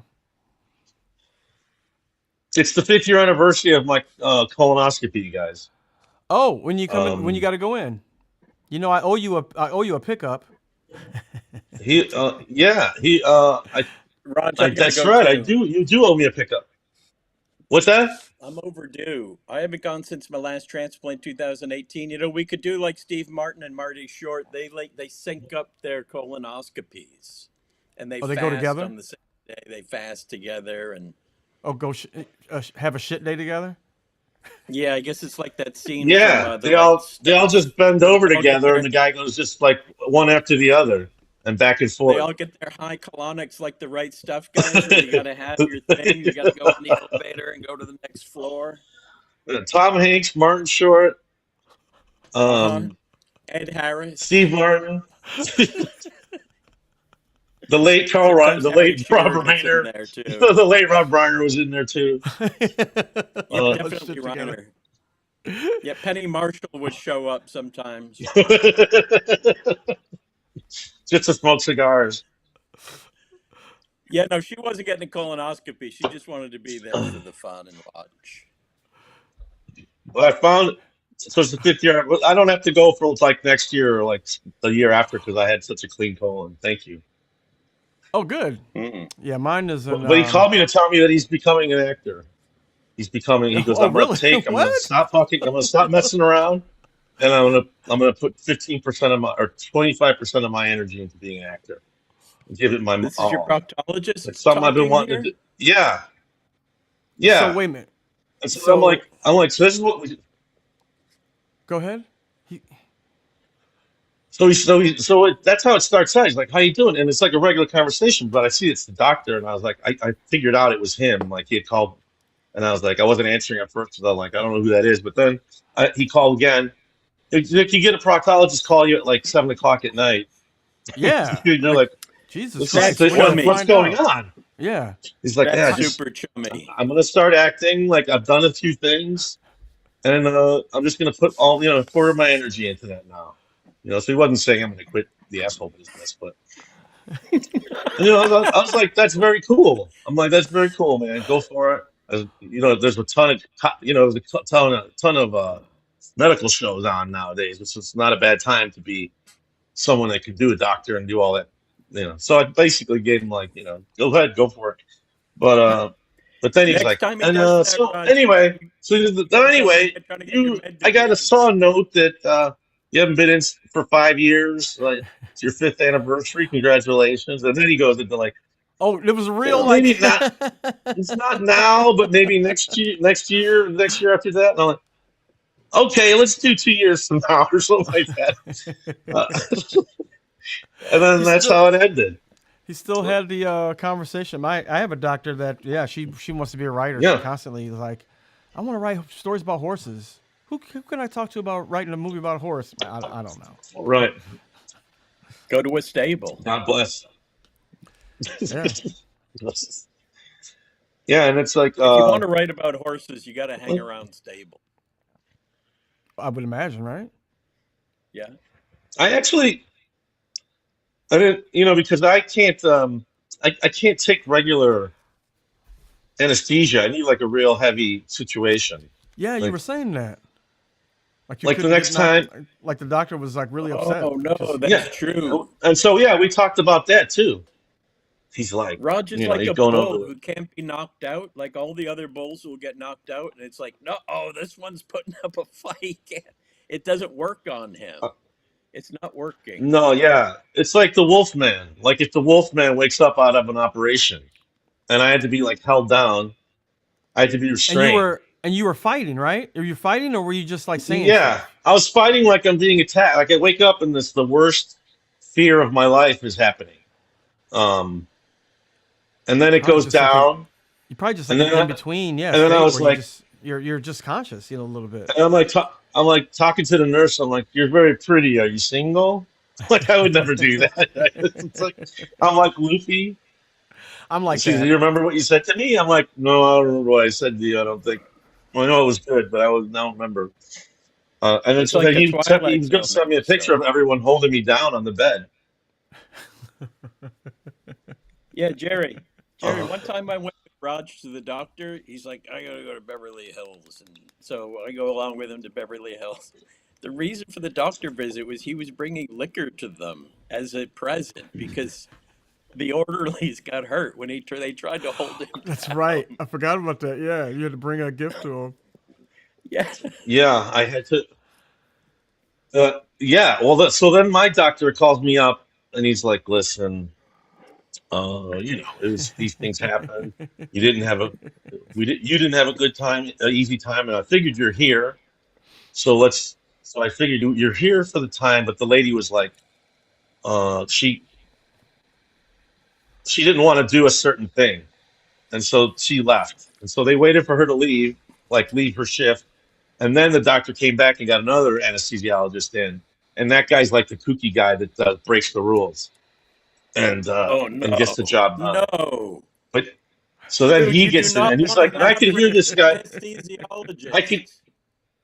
I can hear the guy.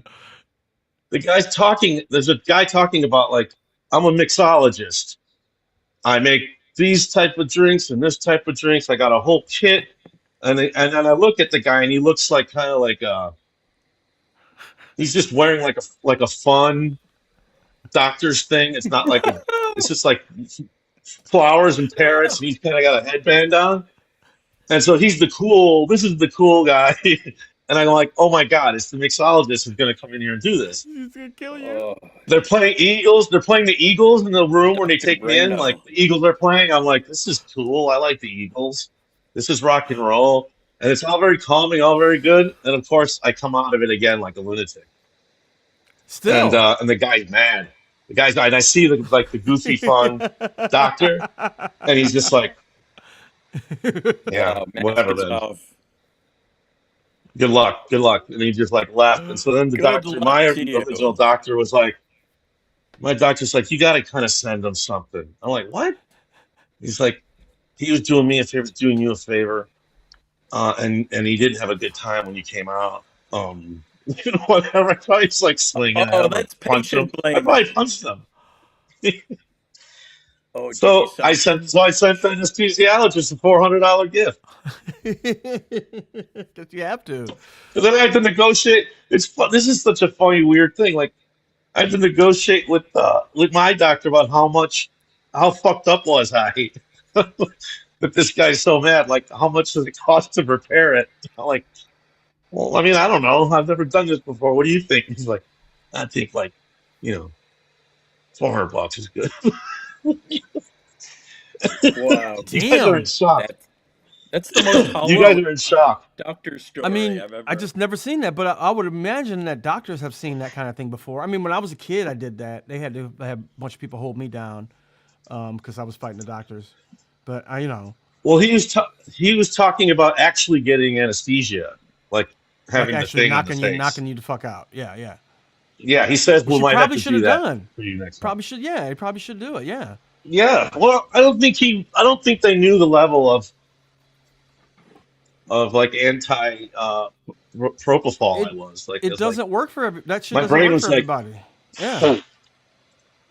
yeah, they gave me the fucking Michael Yeah, Jackson, my Michael milk. Jackson They dose, gave me my right? milk, and and many other milks.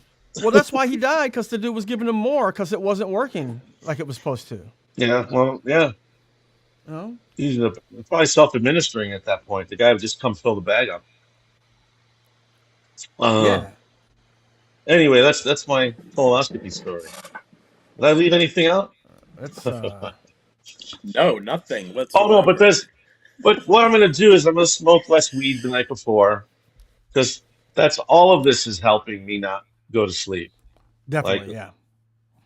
so I just have to like not take shit that's fighting it. Like, yeah. Because also if you take an anti-anxiety medication, that's fighting it. That's fighting it, yeah. You know, Yeah. Wow. so it's all. Yep. Uh, but that's for another couple of years. Welcome, Yeah, I'm Delaney. sure Sorry, I got all talky about my colonoscopy. well, there's a lot That's of all medical right. talk in Well, this. I'm sure there's some doctors out there to give us some good advice, talk about what Michael got cut off of him. I know Lunar Spunk's an yeah. MD. Yeah, he just said to No, we don't want to Horatio to talk about that stuff. ask for ketamine. That's why I said it's going to bring the show down. Nobody wants to hear about your fucking medical shit. I was actually thinking about going into seeing somebody for ketamine, Ketamine? and then Matthew Perry died, and I'm like, oh, that's just the same shit. That's I just some know, other right? fucking shit. It's not Well, like you some hear about it, and people are like, miracle "Oh, thing. it works." You got, if you go to a doctor, and then somebody dies from, with a doctor. There's a ketamine clinic here. There's Oh, a in ketamine Vegas? clinic Wow. near me. Yeah, and Uh-huh. but it looks it's all by the other. It's near the other doctor stuff, so it's not like Yeah, yeah. even wacky. It's just like very. But then I don't know. It's just Like to get off. adding You just adding get more shit off to your another way. adding more shit to your plate isn't really helping. Right? I am. Not At at some our point. age. No, Sometimes, not yeah. when you're like in your 50s. Oh no, that's when you get all your Um, that's when you get medicine that you need to live. Yeah, that's well, it when you're might on be a time to different switch. planet. It might be time to switch my meds into something newer. Yeah. Yeah, man. Maybe. You always ask. MDMA medicinal yet? Well, You know what? I It watch old actually people is for TV, so that's all therapists. that comes up. What like medical commercials? I'm watching Unsolved Mysteries right now, so from the 90s. I think that's when it was on with Dennis Yep. Farina. And Yep. so those channels like crime shows that run all the time, like hmm Court TV, it's all like pills for old people. Like Yeah. add it to your stuff. Like don't take anything away. Add this to get really To undepressed. your regimen, yeah. Yeah. And the fucking and the risks, of course, are just insane. Like, you know, I know. You're just like, what? If it can even may has a cause possibility suicidal of doing thoughts in that, 50% of the population. I know. Well, then no. Yeah, I'll wait till there's a more maybe diagnosed, not diagnosed, but thoroughly researched pill that You don't want to be the like first guy to get. yeah. Yeah, you wanted to have been road tested a little bit before you hop on the wagon. Any of the unsolved mysteries been solved yet? I'm Oh, Dennis that's the Not best Shree. part, one. Jerry. I'm Dennis The best Serena. part is that because there's a lot of them where, Dennis Farina is like update in South Carolina. Johnny Mathis was found, and then he gets caught, right? And a lot of them, because so much time has gone by, like you watch this whole story about this terrible person, and then he's like, he served his time and now he's out. Like what? Oh no. Maybe in a He was community on a next to you. three-state crime spree. He's like, update. He did his time, and he's now, out. And then the other ones are like when Dennis Farina died, obviously. So they even did updates of those updates, and then a guy comes on. Oh It's really? like, so yeah, because I think Dennis Farina would throw two guys anyway. So he throws to someone, and then they're more modern. They're like from years later, and they're like, yeah, this ended up happening, and this person was caught. But it Oh does the wow. same thing. So I don't know when those updates were made, but it's kind of cool. So yeah, Um, Lunas, but they and, have been solved. So funny jokes. and then there's a lot, and I know that there's always for the Trump crowd, there's always like paranormal, like Uh-huh. paranormal shit and conspiracies. But then, Yeah. Oh yeah. I'm just there for the crimes and trying to find people. I'm still trying to find. But Yeah. That when people like paranormal old stuff. timey, like people like I found my twin 40 years later, right? And then they Uh meet and they shoot it and everything's nice, and then it's like, unfortunately, Henry died a year later, but he treasured the moments that he did have with his newfound twin sister. It's like the updates are a little rough. Like, oh man, oh no. The only updates that I see are on the Antiques Roadshow, where some woman's got a doll that used to be worth like $50,000, and then it goes, "Goo-doo-doo-doo," and now it's only worth like 15. that's excellent. Hold on a second. They They well, should they got do. the benefit of time. The fact that the repeats are so old, they can put this Oh, extra spin on it. That's The great. way It's a way to keep the show fresh when you got a 10, 15-year-old, 20-year-old rerun. Right? it's a, you get a little pleasure too when some people like, oh, I didn't know, and it's like they come in and they get like something, and then you see the new Well, it price. becomes a it becomes a game show where you get to guess whether it went up or went down. I'll tell you this: Native American people's artifacts have been going way down. They're all dropping. Oh They're really? dropping by Because like it's because 75% it's and probably 50%. people think it's politically incorrect, politically Oh yeah. I don't know to why. Just buy to have that stuff. like ceremonial things from like all those old blankets and stuff. Right. Those are super expensive, but maybe now it's not Yeah, cool. And Yeah. the old they've all furniture been too. It's like according no to one wants old furniture in there. Like no woman wants according old to antique Antiques furniture in Roadshow. her They're house. all going down.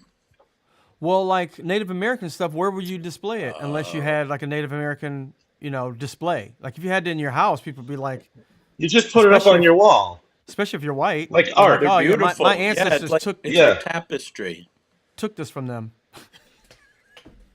right? yeah. You haven't. No, there's. I've been to Western. I've been to like Western kind of Yeah, that's homes, true. Like in where Arizona and shit. Yeah. right? Yeah. Yeah, yeah.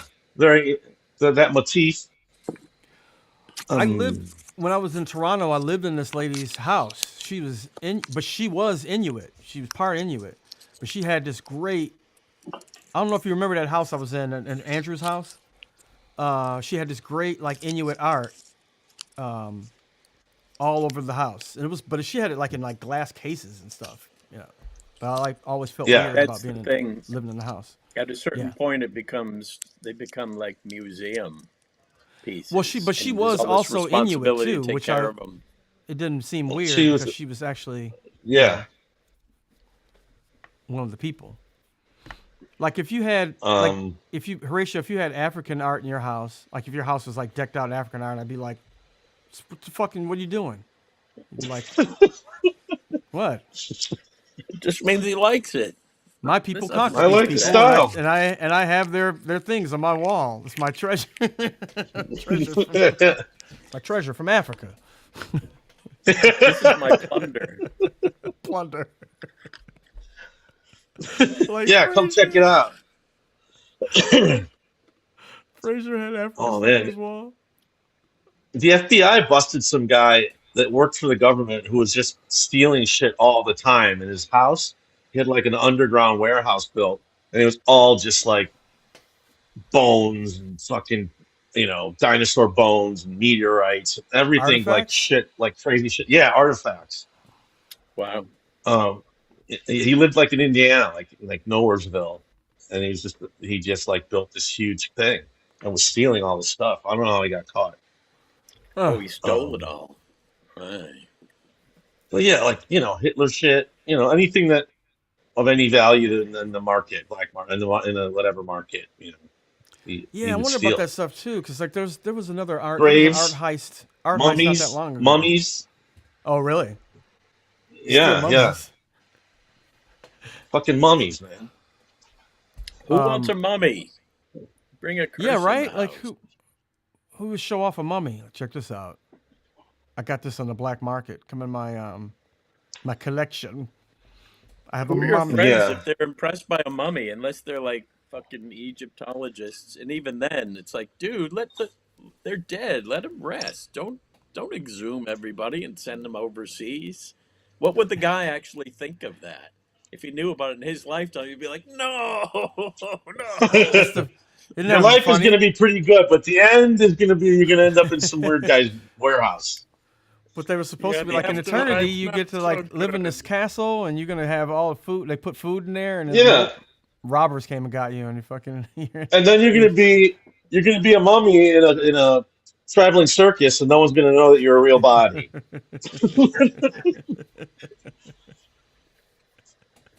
End up in the And that's gonna circus. go on for like 100 years. Oh Jesus! I don't get my fucking body back. Nope.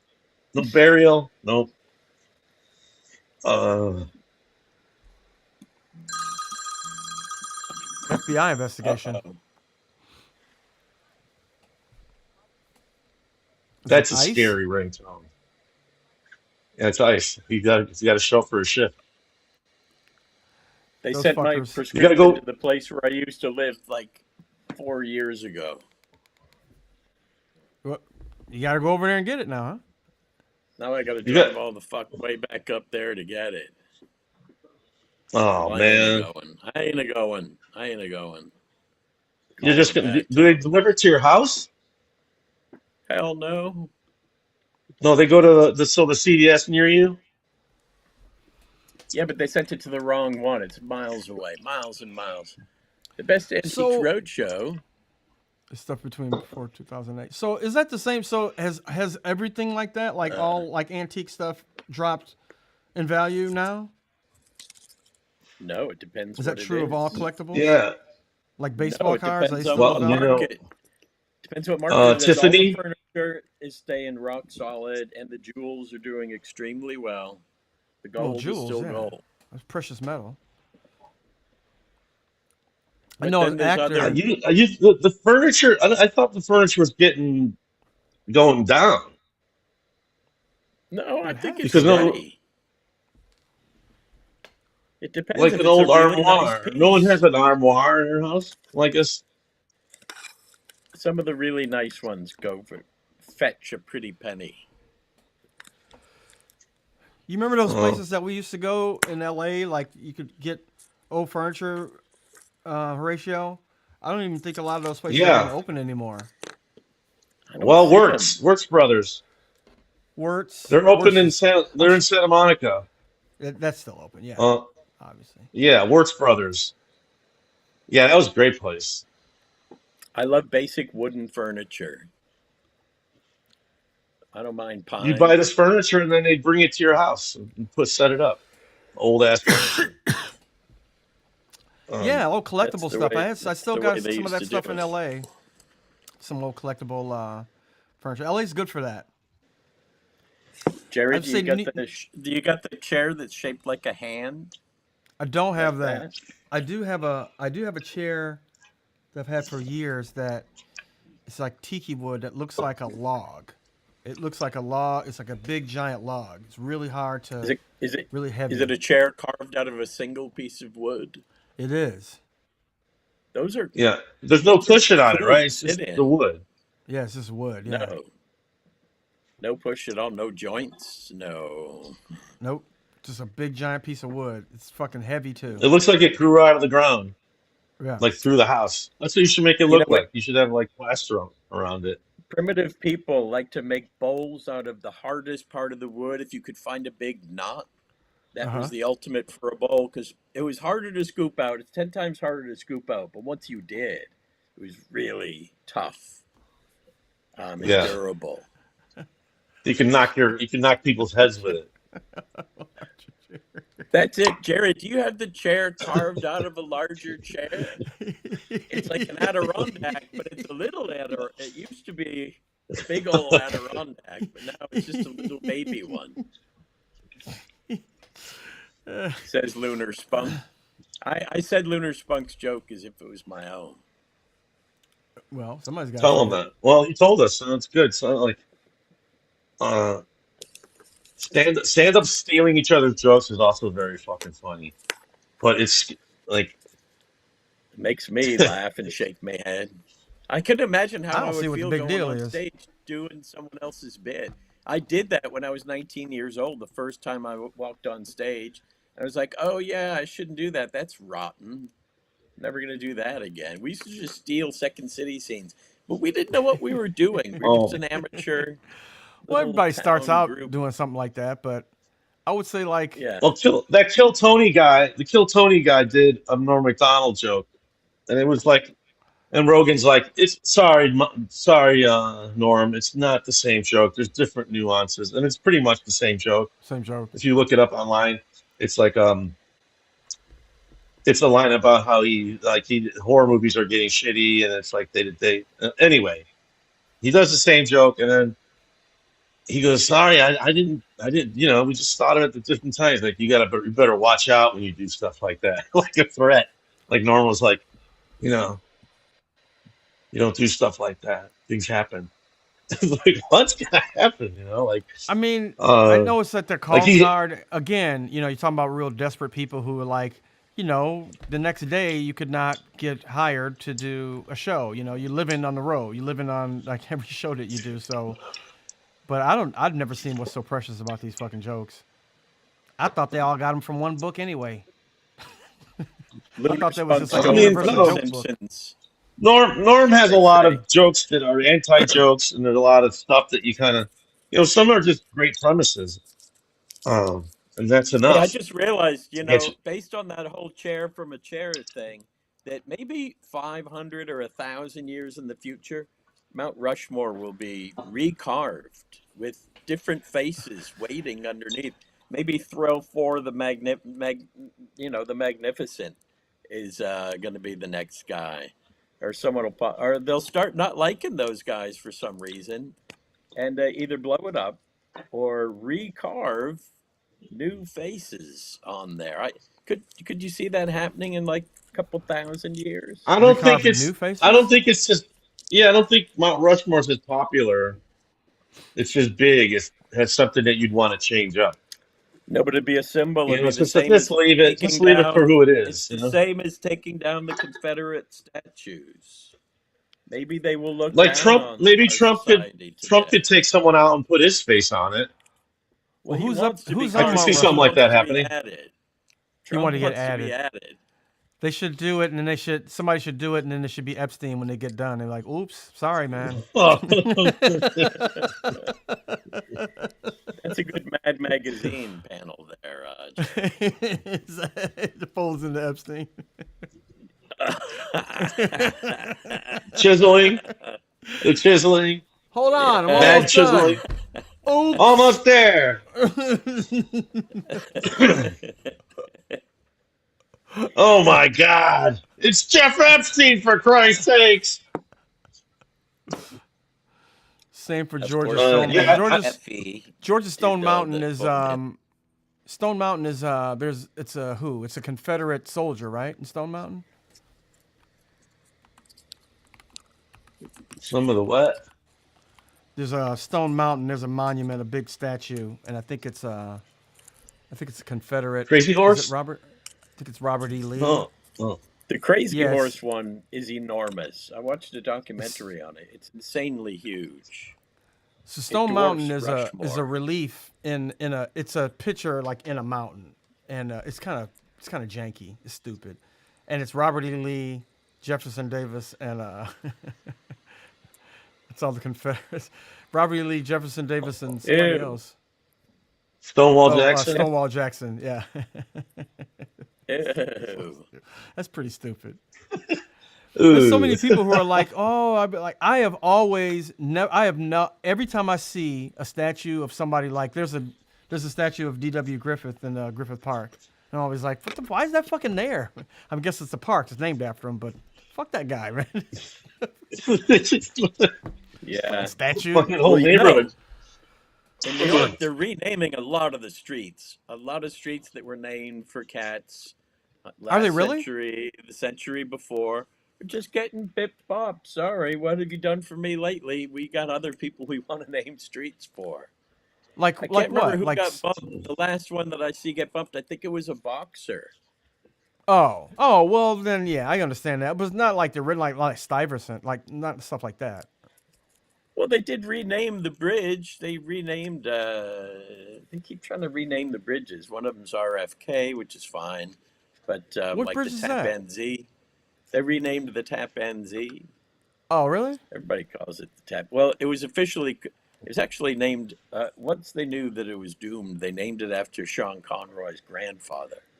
The Malcolm Wilson Bridge is the official name of it, but nobody called it that. Everyone called it the Tappan Z Bridge. We still call it that.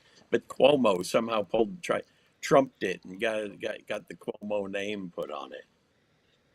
Oh, He did? So now the Tappan Zee that ass bridge is now Cuomo? come on, Bridge. Yeah, nobody calls it that except the helicopter guy, and you're like, where do I go? What are you talking about? The helicopter newsman. There's something like that in Chicago, right? What is it? Not the Dan Ryan. Is it the Kennedy? That nobody calls it that? No. Well, the The Queensboro Skyway, I Bridge, think. nobody calls the Queensboro Bridge the Queensboro Bridge. They call it the 59th Street Bridge, and that's not the name of it. That's just what people call it. I didn't know it was either one. Queensboro. Oh, Yeah. what? The bridge that goes over into Queens? Yep. I lived in Um, Astoria, so I Yeah, crossed I don't it even every know They if I should knew name that Griffith bridge had a Park. name. They should change Griffith Park to Tom Hanks. Tom Hanks Park. Good. And let that be the thing for the next couple hundred years. Yeah, but the statue's got to be Forrest Gump sitting on a bench, like a brass bench with a dumbass Oh, Forrest Gump absolutely. sitting on it, so Absolutely. you can get your Yeah, picture yeah. taken with Yeah. Forrest Gump. There's You a know what? statue of a little bear in one of those entrances. And so right next to the bear is Trump and the gigantic, like huge though. Like Let's start a the petition to get statue's 3 times the size of the real Tom Hanks. the I don't know if Griffith they Park. still have it, but they. What Spunk say? Oh, it's weird when it's conservatives, Democrats are the party of slavery, and then they physically fight to keep up those statues. Yep. They're following Yep. that law that you always accuse the other side of what you're guilty of. Yeah. That's their playbook. those statues didn't go. We They have this weren't like those killer. statues were put up back then. Those statues were put up like during KKK times. They were put up for reasons. A lot, yeah. You know. A lot of them were put up by the mothers of the revolution or something like that, or mothers of like in whatever the they call yeah, it. And that like was after like the in the Daughters of revolution. that was like Revolution. right In in the the 20s. 20s and 30s. Yeah, like when when Ku Like Klux Klan was at their height. old ladies that wanted to preserve the Confederate, the whole tradition of it, and That's nice. to honor the people that died in it, because it's just a war. It was a war for both sides. Well, it's nice So the ladies have something to do. it's like we don't The put argument I statues up always for get. losers, for fucking traitors. But they were fighting Generally against don't. us. You generally don't. In other countries, they generally don't like, oh, the whatever, the side that lost the Civil War. You usually don't have monuments to them. You have monuments to the Right. war, but not to the loser themselves. Like a personal monument to them. Not usually, but Because usually what you do is just destroy the people and kill all the people and get them off that's their right. right. That's right. You forget about But it. Lincoln was like, no, let's not do that. He should have been like, raise the whole South. That All of it. was a big part of Yeah, yeah. after the war, yeah, like a lot of capitulation, because during like Reconstruction, like the whole Senate was like it was all like former slaves, and they were like, yeah, let's not do this anymore. Let's have Yeah. let's preserve the Fuck. South. What a mess. Yeah, But people were so hung up on their country that they're like, all right, hundreds of thousands of us will just die for this thing that we know we're probably not going to win. but like they did burn Atlanta, and they still, I mean, they still talk about that. It still hurts them to this day. How dare you? Sir, how dare you, sir? There was a lot of burning. Well, that's why the British burned the White House, because they were still sore about us whipping them. Well, basically, Yeah. it was the French what whipped them, but it was us that had to go through the 4 years of really bad suffering and beyond. It was rough. We watched that Ken Burns documentary just to drive it home how rough those guys had it. How rough The Civil War? The new one about the Revolutionary War. It's excellent. Because this one Oh, talks yeah, about the slavery issue all the time. Are you talking about the radio one? The Marconi one?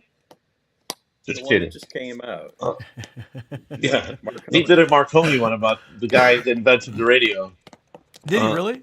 But yeah. No, I didn't see Yeah, that. yeah. There's a whole Ken Burns documentary about that guy. What's the radio invention of radio? But Ken Burns, yeah, the it's pretty good. It's pretty good. The new one, I liked it, because you don't get that really like detailed in any kind of show about the revolution. So that was kind of cool learning all that. Never.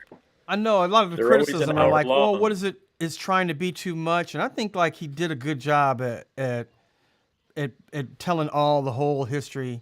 Even the stuff like it was pretty clear. Like they were like, that land out there, we're all going to be able to get it, Indian land. So it's yours. Yeah. They saw that Anybody who coming. ever wants The it. real visionaries knew that they were going to plow those guys. That's why they're out there for the taking. The weird thing is like they called it Indian land too. Like it's the people who live out there. It's the land that I'm gonna go get. But yeah, I mean, it's part. It's all part of the scheme of worshiping the guy that they say invented America, right? Or no, Indians, Indigo Vespucci. America. That's why they Amerigo say. That's Vespucci- why he thought he was. He thought he was going to India. He thought he was landed in Thought he India. landed He's in like, India. those are Indians. Yeah. Yeah.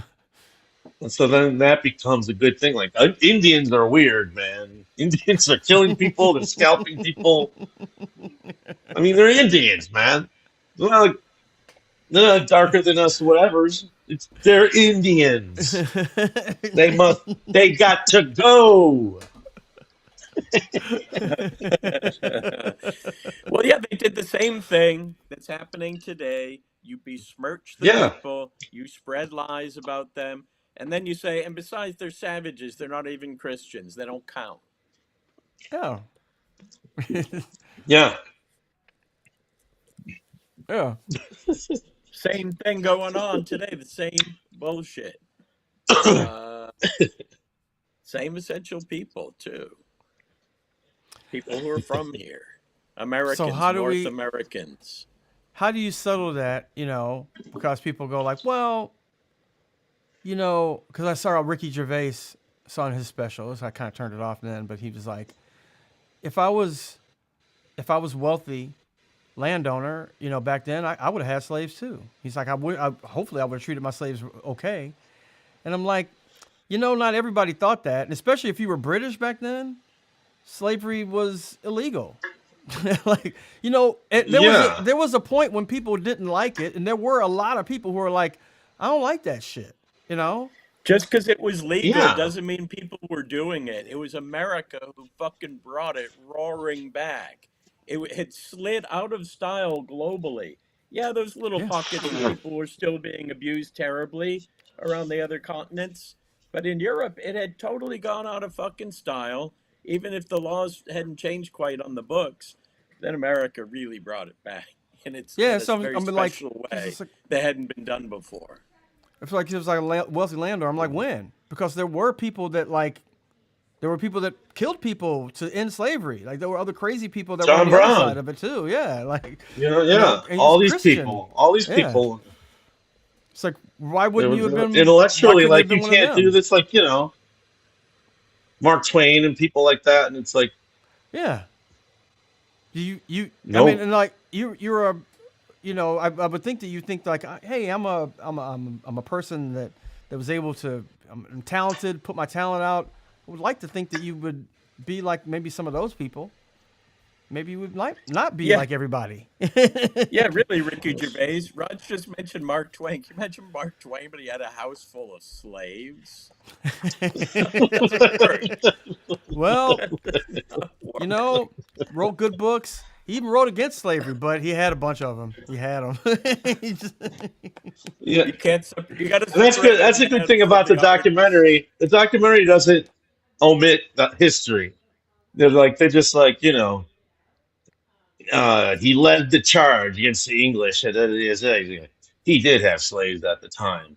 He had 16 slaves, That's and true. he didn't. One of them, after he died, one of them had to go to another person in the family. Fucking crazy shit like that. So they didn't sugarcoat They didn't that. sugarcoat it. They obviously No. they could have gone in the whole detail. Half of that could have been about that, you Well, know. but it was about the war. They told enough But about it's it. about the Like war. No, that's what I'm saying. Yeah, they told they did about a great like job. the Darby Vassal story, which I had never heard before watching that. And I guess there's a Really. bunch of stuff in New England, that's named after Darby Vassal. And I never knew that there was this slave that told George Washington to fuck off. And that's how he became famous. And he just kept telling the story over and over again. Like, Didn't he I remember basically George say? Washington as an asshole. He tried to make me He work did. for free. And I told him to fuck off. He toured. He He said, "Bitch, toured. pay me." Stewart.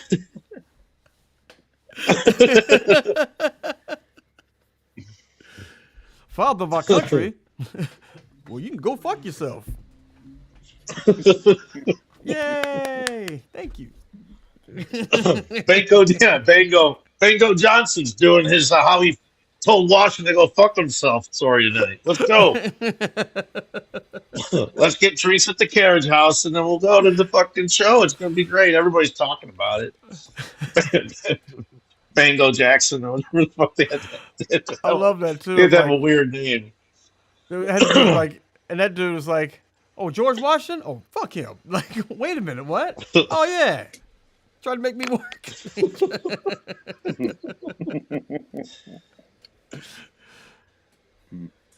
It's a great Yeah, scene. that was Great like scene. that.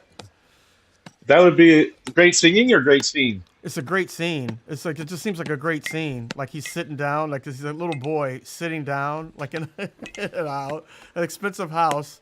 George Washington shows up. and there's a little slave boy sitting down, like laying down in the like because everybody left. It's like, hey, do you mind? Can you pick up those sticks? He's like, well, how much are you gonna pay me? What? Now, Jerry, when you say left, you mean You're a literally slave. left. They split for good. The He's people left who owned the behind. house were gone, so the slaves were just there. They were left there. You know, they were still living there. They just, you know, They were squatting. Washington ended up using the house. The soldiers ended up using the house as a base or whatever, and he just came across these slaves who were just like hanging out at the house. And where were they gonna go? You know, since their masters had left. And he tried to make the kid work, and the kid was like, "I'm free now." My fucking people left. To pay you? Yeah, Washington thought like, oh, they're gonna. I'm the new master. Let's go. Same as Yeah. usual. Or at Like, least no. or We're at least done like now. you're a slave. Like you'll do what I say. So go and pick up like how much you gonna pay me? Pay you? Why? Let's pick up sticks. Why you? Why haven't even beat you yet? I don't even know you. I haven't beat you. Well, little asshole. Well, motherfucker, things are different now. See? Yeah. And then his Lincoln's advisor's like, don't. I know normally we would just cane this kid to death right now, but we can't. Your legacy is going to be a lot better if we don't kill a small black child. Because he refused to That pick up happened on an sticks. enormous scale. That happened on a huge scale. They cover that in that documentary, and because the British Yeah, told that's all the these guys that they're free, and they were. They For a were. serious period of Yeah, time. they were told and they the were British free. up and leave, and it's like everybody back to your old owners. It's like what? Fucking go back. No.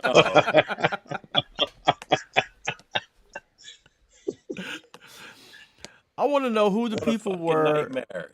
after the war, and I guess they got treated bad. But the people, the loyalists, I guess they went back to England or whatever. But people who were loyalists, like what? Because they were Uh-oh. pretty rough back then. Powers Oh, that shit. be froze him up. Speaking of, Oh, he's back, or we should be back. no, we're If back. you're- We're back. If you're frozen, just listen to us. Yeah, I'm I fine. hear you. No. Oh, good. Okay. Were you clicking on a coffee cup, Delaney? It's a teacup. It's empty. It's just a little dregs in there. Because you were tapping it, and I'm like, what's that noise? No, was I making a lot of noise with the teacup? I don't know. Yeah. Oh no. It's this I was making noise with. I've been fidgeting with it. Uh, It's just the old clothespin on the end of a pencil. This is what we played That's a with in great- the 70s. That's a great old toy. We've all had that toy. No, I just improvised it just now. Yeah, but I'm sure No, but I've done that before. Yeah. Did you put another one right underneath it so it's like a spinner? That's a Yeah, and then you got to get a rubber band, and then it'll spin. musical instrument down south. Yep, down south, everything's a musical instrument. It's like, You ever well, see I anybody got a play? shoebox. You ever see anybody play spoons? Sure. Could you believe that I know how to do that? No. That's great. Impressive. Do you play Why- drums? I did. Yeah, I played drums when I was growing up. Yeah. Is that took what led to you lessons- took learning, lessons and becoming stuff. competent on the spoons? No, my How did mother you knew how to gain play it. spoon? My Oh, mother your knew mom how to. taught you how. Uh-huh. I would. You're They had still. a guy You're still come to clicking our it, school. Delaney. And, Quit doing I'm that. doing it again. I'm Please, sorry. I'm sorry. please. A guy. Yeah, I'll put it over here. No, This no, I this disagree. hand's Do no it. good. No, do it more. More. See, They brought a Yeah. fucking So guy anyway. to our school to play the spoons, show us how to play the spoons, and so of course I went home and tried it, and it was much harder than it looks. Rod, stop with Spoon the man. bong banging, man. I Put moved the spoon into my hand, spoon man. Spooning around wherever I can. Give it a goddamn spoon from your house. You ever ask him how he came up with that song? Who wrote that? Of the 90s. I don't know. Oh no, it's not Eddie Vedder, is it? No, Who did Who Man with Scream? Soundgarden, I think. So Oh, probably was it Chris Soundgarden? Cornell. So it was Chris Cornell? Yeah. Can't ask him, can you? Black Hole Sun, one of the best songs ever. I'm just gonna say it. Chris Cornell, rest in Um, peace. I think my son is I'm gonna play starting to that, hear and Black one Hole of the Sun things on he's the learning. radio again. My son's It's learning coming that. back. It's coming back around. It's a good song. It's a good song for your son, his age, and that's so I good that was he's into music, man.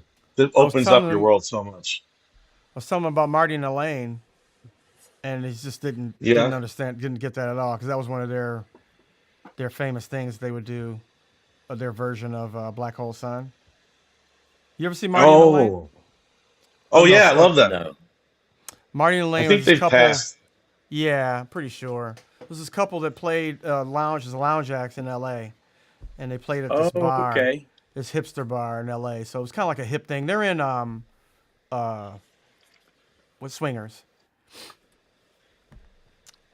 East Side, but Well, Yeah. there was a it's crooner. There was a crooner that did a cover of Black Hole Sun, and it got a bunch of attention. And so yeah, then it's the lounge set picked up They on probably it. stole it from Marty and Elaine. they did, yes, and I feel like it Really? was So you're saying Marty and Elaine did it first?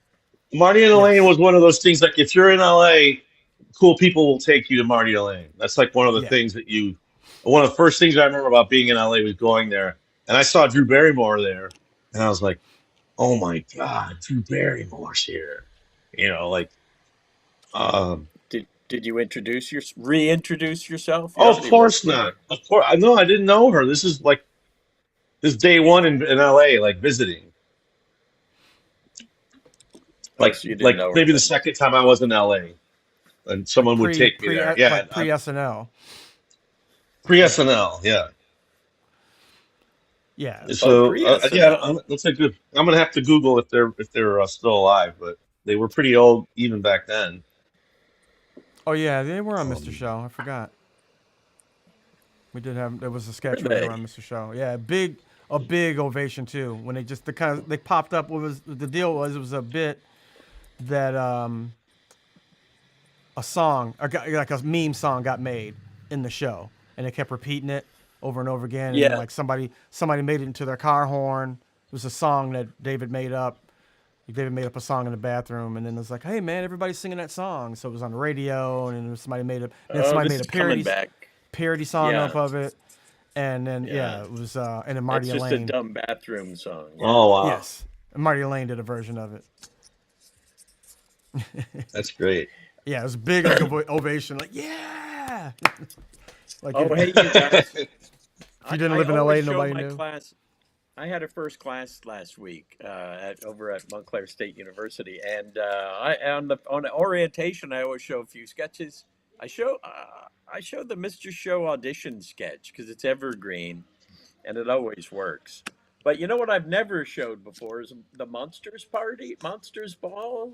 Or Yeah, I'm in I've that. never shown that I'm a one. mummy. Oh, are you the mummy in that? Yeah, It killed. They loved it. They loved it. I love that, man.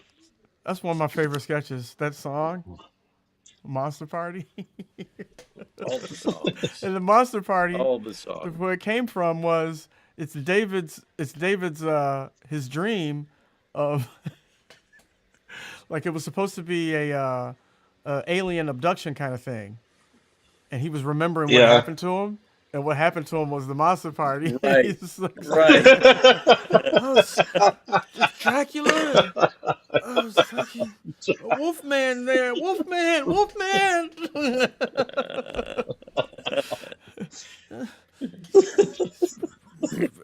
Frankie's got the funk, and he wants to go.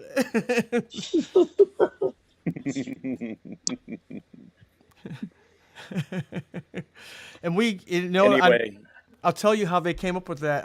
That woman, Denny Terry.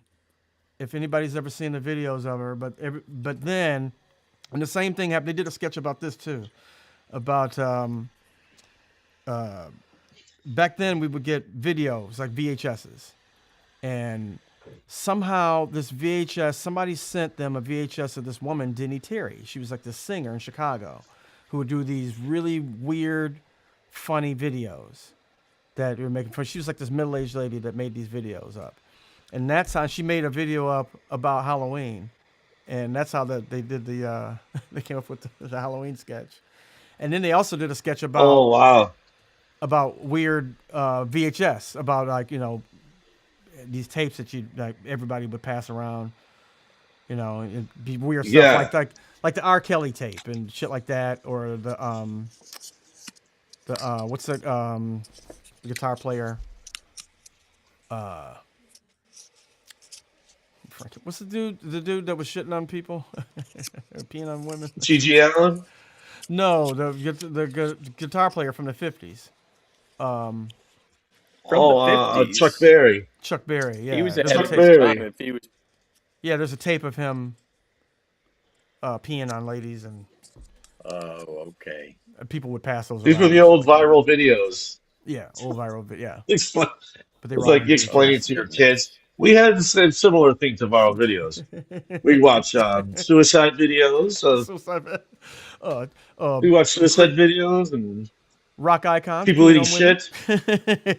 shit. Women eating shit. that actually, that's already computer time. But yeah, like it's Yeah, so that it's was those more tapes are so internet. fucking awful. Yeah, Uh, the R. Bud Dwyer I never suicide. had the tape friend. I wanted the tape friend. I never had the cool like Jesse Falcon. Always had interesting things to share. that's right. He would have those kind of tapes. I Yeah. guess Penn Jillette, I guess, was the king of all that. Like he had Oh, the worst really? videos. Yeah. Really? That's so Uh-huh. Penn. Yeah. Yeah, Like that he would makes He be, sense got a now. you good got this. show Have you right now. seen this He and one? Have you seen this one? Like when you meet some people, like send it to me. Send me a copy. Send me a copy. You know. uh, he was a hustler. I did a very mean Uh, prank to Giannis and a once, Tom buster. Giannis, Yeah, where we were yeah. looking at this is like the computer age where people were looking at horrible videos, and then I was like, hey, check this thing out I wrote, and they clicked it, and it was the R. Bud Dwyer suicide, and he was like, oh no, I was like, I didn't look at it myself. I was too squeamish. Even I was like, I'm not going to look at it. But here, take a look at it. It's just like the worst suicide video. The guy, he ends up with blood pouring out of his mouth because he shoots himself in the like that. I think. Is this a famous Anyway, it was person? a Do you viral know? thing. It was going It around was this thing. viral. Yeah, it was. Yeah, the guy but he was a some politician in California, and I saw that. I he shot saw the himself short on version. TV. Yeah, Yeah, and did he do it at a news conference, like in front yeah, of he did it. everybody? Yeah, and apparently there's That was a evidence real that he was shocker. right. That's the worst part of it. Is that He they've was come right. back and like what he had been accused of, like actually it wasn't him or something like that. He was innocent. Yeah, Oh, that happens a lot of it's times. extra awful. No, Yes, it's this the guy was nice just going to ones be usually ruined, and that he's it like, turns "I'm out. taking off, bye." Train And they're like, accident. "No, please don't. Cool, it, please no, no, no, no, no, no, no." Yeah, that was just shocker. Train accident videos. I know. Faces of Death. Yes. Oh my God, yeah, face of that But they shit. play Faces of Death that's on poetry. Damn. TV now at the dinner hour. They play shit that's worse than that. No, you can't see that. You can't see Right this. at the dinner hour of the crazy shit, the I people getting mean, hit. You still see a lot of people getting hit.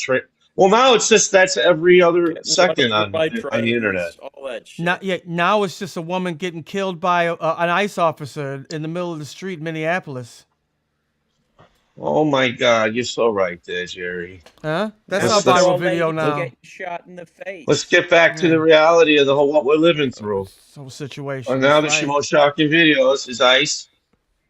They're acting like a military junta, and they're out there killing people. Um, boom, boom. But, Junta. but You know you Those got are him with junta. junta. they're a junta like goons that are out there just You know, they're like the Third Reich.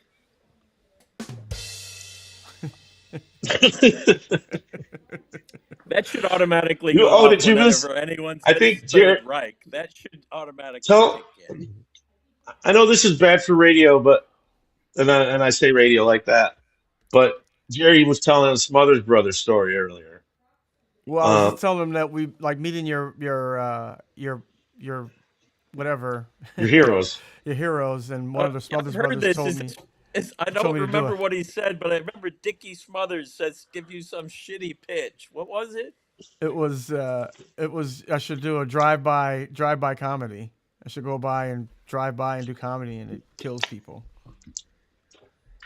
Oh, Um, that's a dad joke. It's a dad Well, premise. yeah, yeah. this was like '98 too, so he might have just seen like colors or something. Jerry, I just watched you do it rehearsing, and then you know what? You're a black man, right? Or am I wrong? I'm right. Am I wrong? I'm right. Anyway. And you know what's happening a lot in your community? Drive-by shootings. Terrible thing. Turn terrible into comedy. That's the first thing out of Jerry's mouth. You know the rule, turn Shootings. terrible into comedy. My number one rule in comedy and Tommy Smothers. Wait, it was a serious one, right? Jerry? It was Yes, it The was one it that was played it was Tom, not the one Tommy. that It was the played other one. he was the Yeah, straight man. yeah, the one that played bass, not banjo. the straight man. He's the Yeah, one, yeah. Well, yeah. It's But sweet he though. was the play It's a one. very banjo, I sweet. think. But Supposedly he was the writer though. He was the one that came up with everything. That Tommy was the one that just like he just showed up and did what the other one said. Just like because Yeah. Tommy was the naturally funny one, he's the one. So that means Dickie had to work harder for it. that's usually the way it goes, right? It's always like that in any duo. Yep. My improv life was Billy Merritt, and Billy Merritt was completely effortless. People started laughing as soon as he walked on stage. He didn't have to say anything. But I had to I'm over here in the corner working for it. I'm working for it for about a minute and a half, and then Billy just says one thing and brings the house down. Oh, what do you think you got with Mr. Big Shot here in the middle thing? What do you think it's like working with him? He can just walk out on stage and Yeah, fart, I don't right. It's know. one of I, those I people. was and the told audience I was goes told at a nuts. young age that I got a funny presence. Like once you're on stage, you just want to laugh. I'm like, well, Yeah, okay, I'll take it. I'll yeah. take it. I have the opposite of that. When I walk on stage, the whole audience becomes quiet, and they're like, could we help you?" Yeah, I know. I start talking. It's like No, it's a speech. Trust me, this is gonna get like, some funny at some point. Billy, where the fuck are you? Get in here. Especially now that I've gotten older too. It's like now I'm giving a lecture.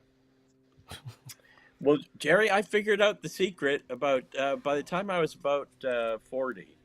No, I knew the secret early. It's always make it about the other guy. That's the Oh well, trick. well, yeah, yeah. listen, Delaney, of course, every clown needs to know someone to like. What are you doing? Play off of. What's the Yes. audience in? Yeah, What is this yeah. insane person doing? You need someone to kick you in And the it's arse so you can get upset about it and then seek revenge and do whatever you're gonna do. yeah, I knew when the show needed a lift, I would give it a lift. I can use that. Now So there was a it's very funny that it works out like that. Like it's easier for someone to laugh at me than say Delaney because you're looking at a guy who's just like it's just a regular guy, but this guy's fat and kind of weird, I you will know? say that like it's And high it energy. also it's also how you play stuff too Sure. because when we were in the cast Horatio, and I remember like our boss saying to us, Kelly was like, "You guys, I can't have you. You got there's four clowns. There's not one of you that's like that's, There are any Right, right. straight men in the there's, building. there's no straight man, but there was nobody that would go like, hey man, we can't do that. Like and it did show like a week after the show we're fucking around already, we're throwing shit. We're already changing the show.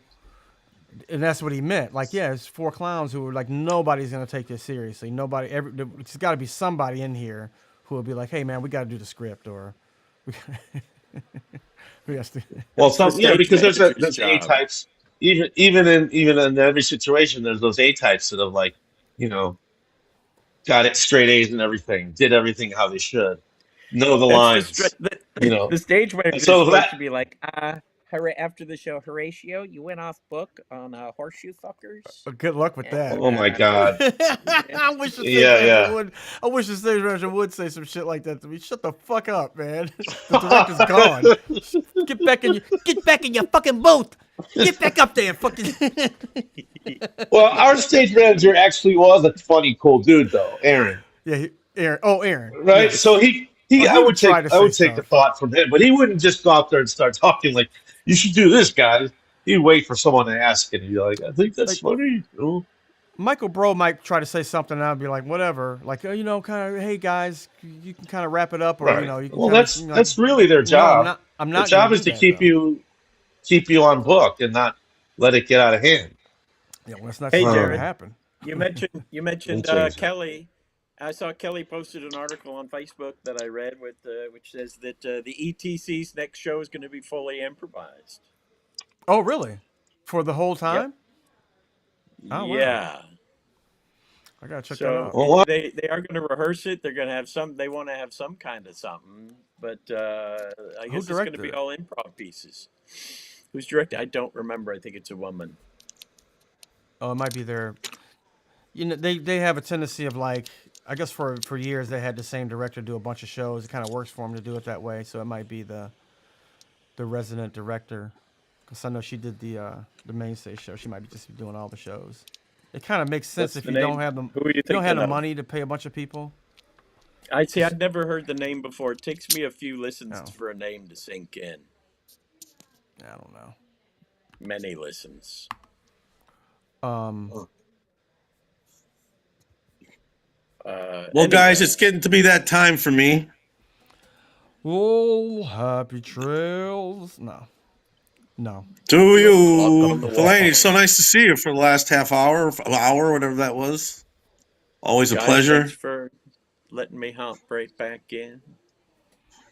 I'm sure you two had a fun. Actually, I was listening to you guys over at the dermatologist's office. Oh, yeah, we Nice.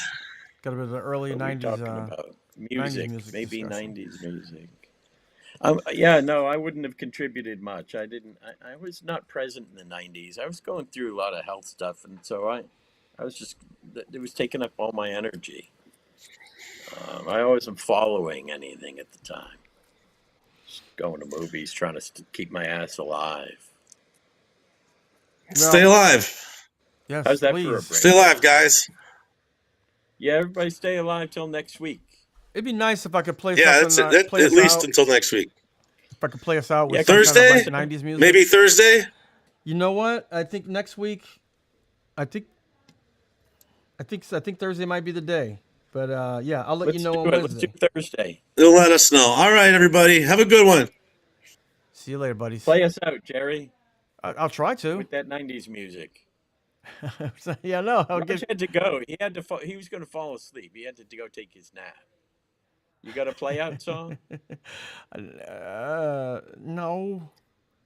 You What, can, well, what a do I have? callback would be Black Hole Sun. Yeah, but I can't play. You can't play like real music. Oh, that's right. Well, let's get some original music. Hey, Lord.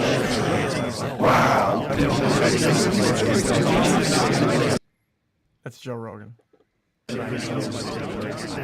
It's entirely possible that Okay. Good to see everybody. Thank you for coming once again. Go back to my my 3 shots. I think I had something else I was gonna show. Yeah, it was an old article. So I'm still working on some other. I forgot Duck was in here. I'm still working on some other interviews. I was gonna try to get Who did I say? Oh, Tim Meadows, I think should be the next person that I get on. So, yeah, it should be Thursday. I'm trying to do Thursday. I'm looking at my calendar now just to make sure. If anybody isn't aware, I also produce a couple of other things, a couple other live streams. I produce somebody named Dr. Steve Hassan's live stream. He is a cult expert, and he wrote a book called The Cult of Trump. He recently left the country. He was a former Moonie. I think he was having some problems with the former cult that he was in.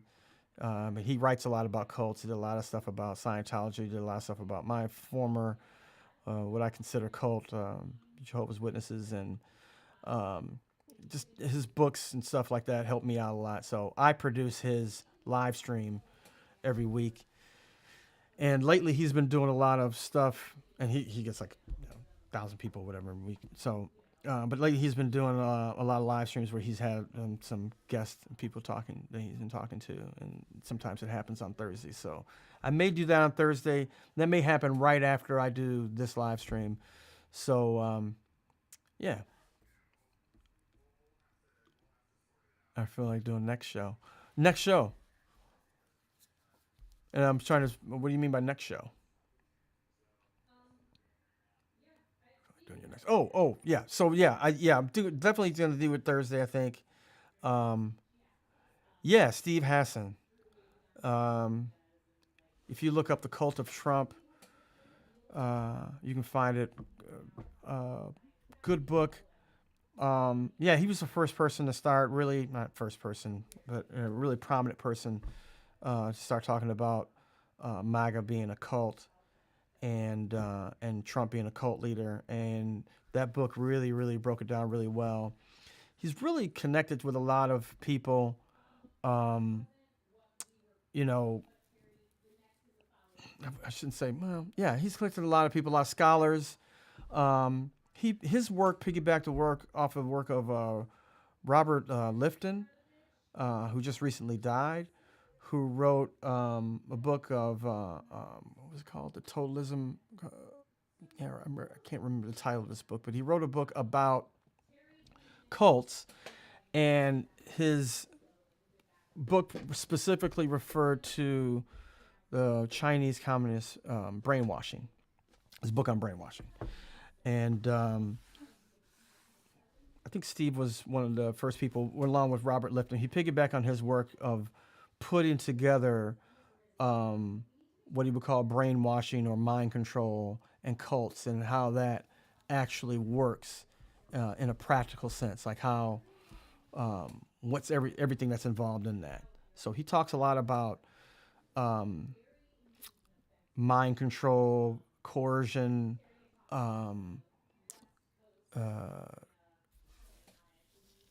misinformation, things like that, and yeah, just how it's used and how it affects people. But yeah, he's really good person to look at, especially in these times that we're living in right now. And he's really good with helping talk to family members. This is what he talks about a lot, probably mostly, is talking to family members who happen to be in MAGA. He's really a proponent of staying friends with people. Monday night at 8 for the cartoon duck. I was looking forward to it. But yeah, he does a lot of discussion about how to get people out of MAGA. He's really a proponent of staying friends with people who are really into Trump, and talking to them and keeping a relationship alive with them, and live, what he calls it, reality testing with them. Yeah, if your parents are both MAGA, it might be something that you want to watch. I think he's the best at talking to people about talking to people who are MAGA, and especially your family members. Being able to get along with them, reality testing.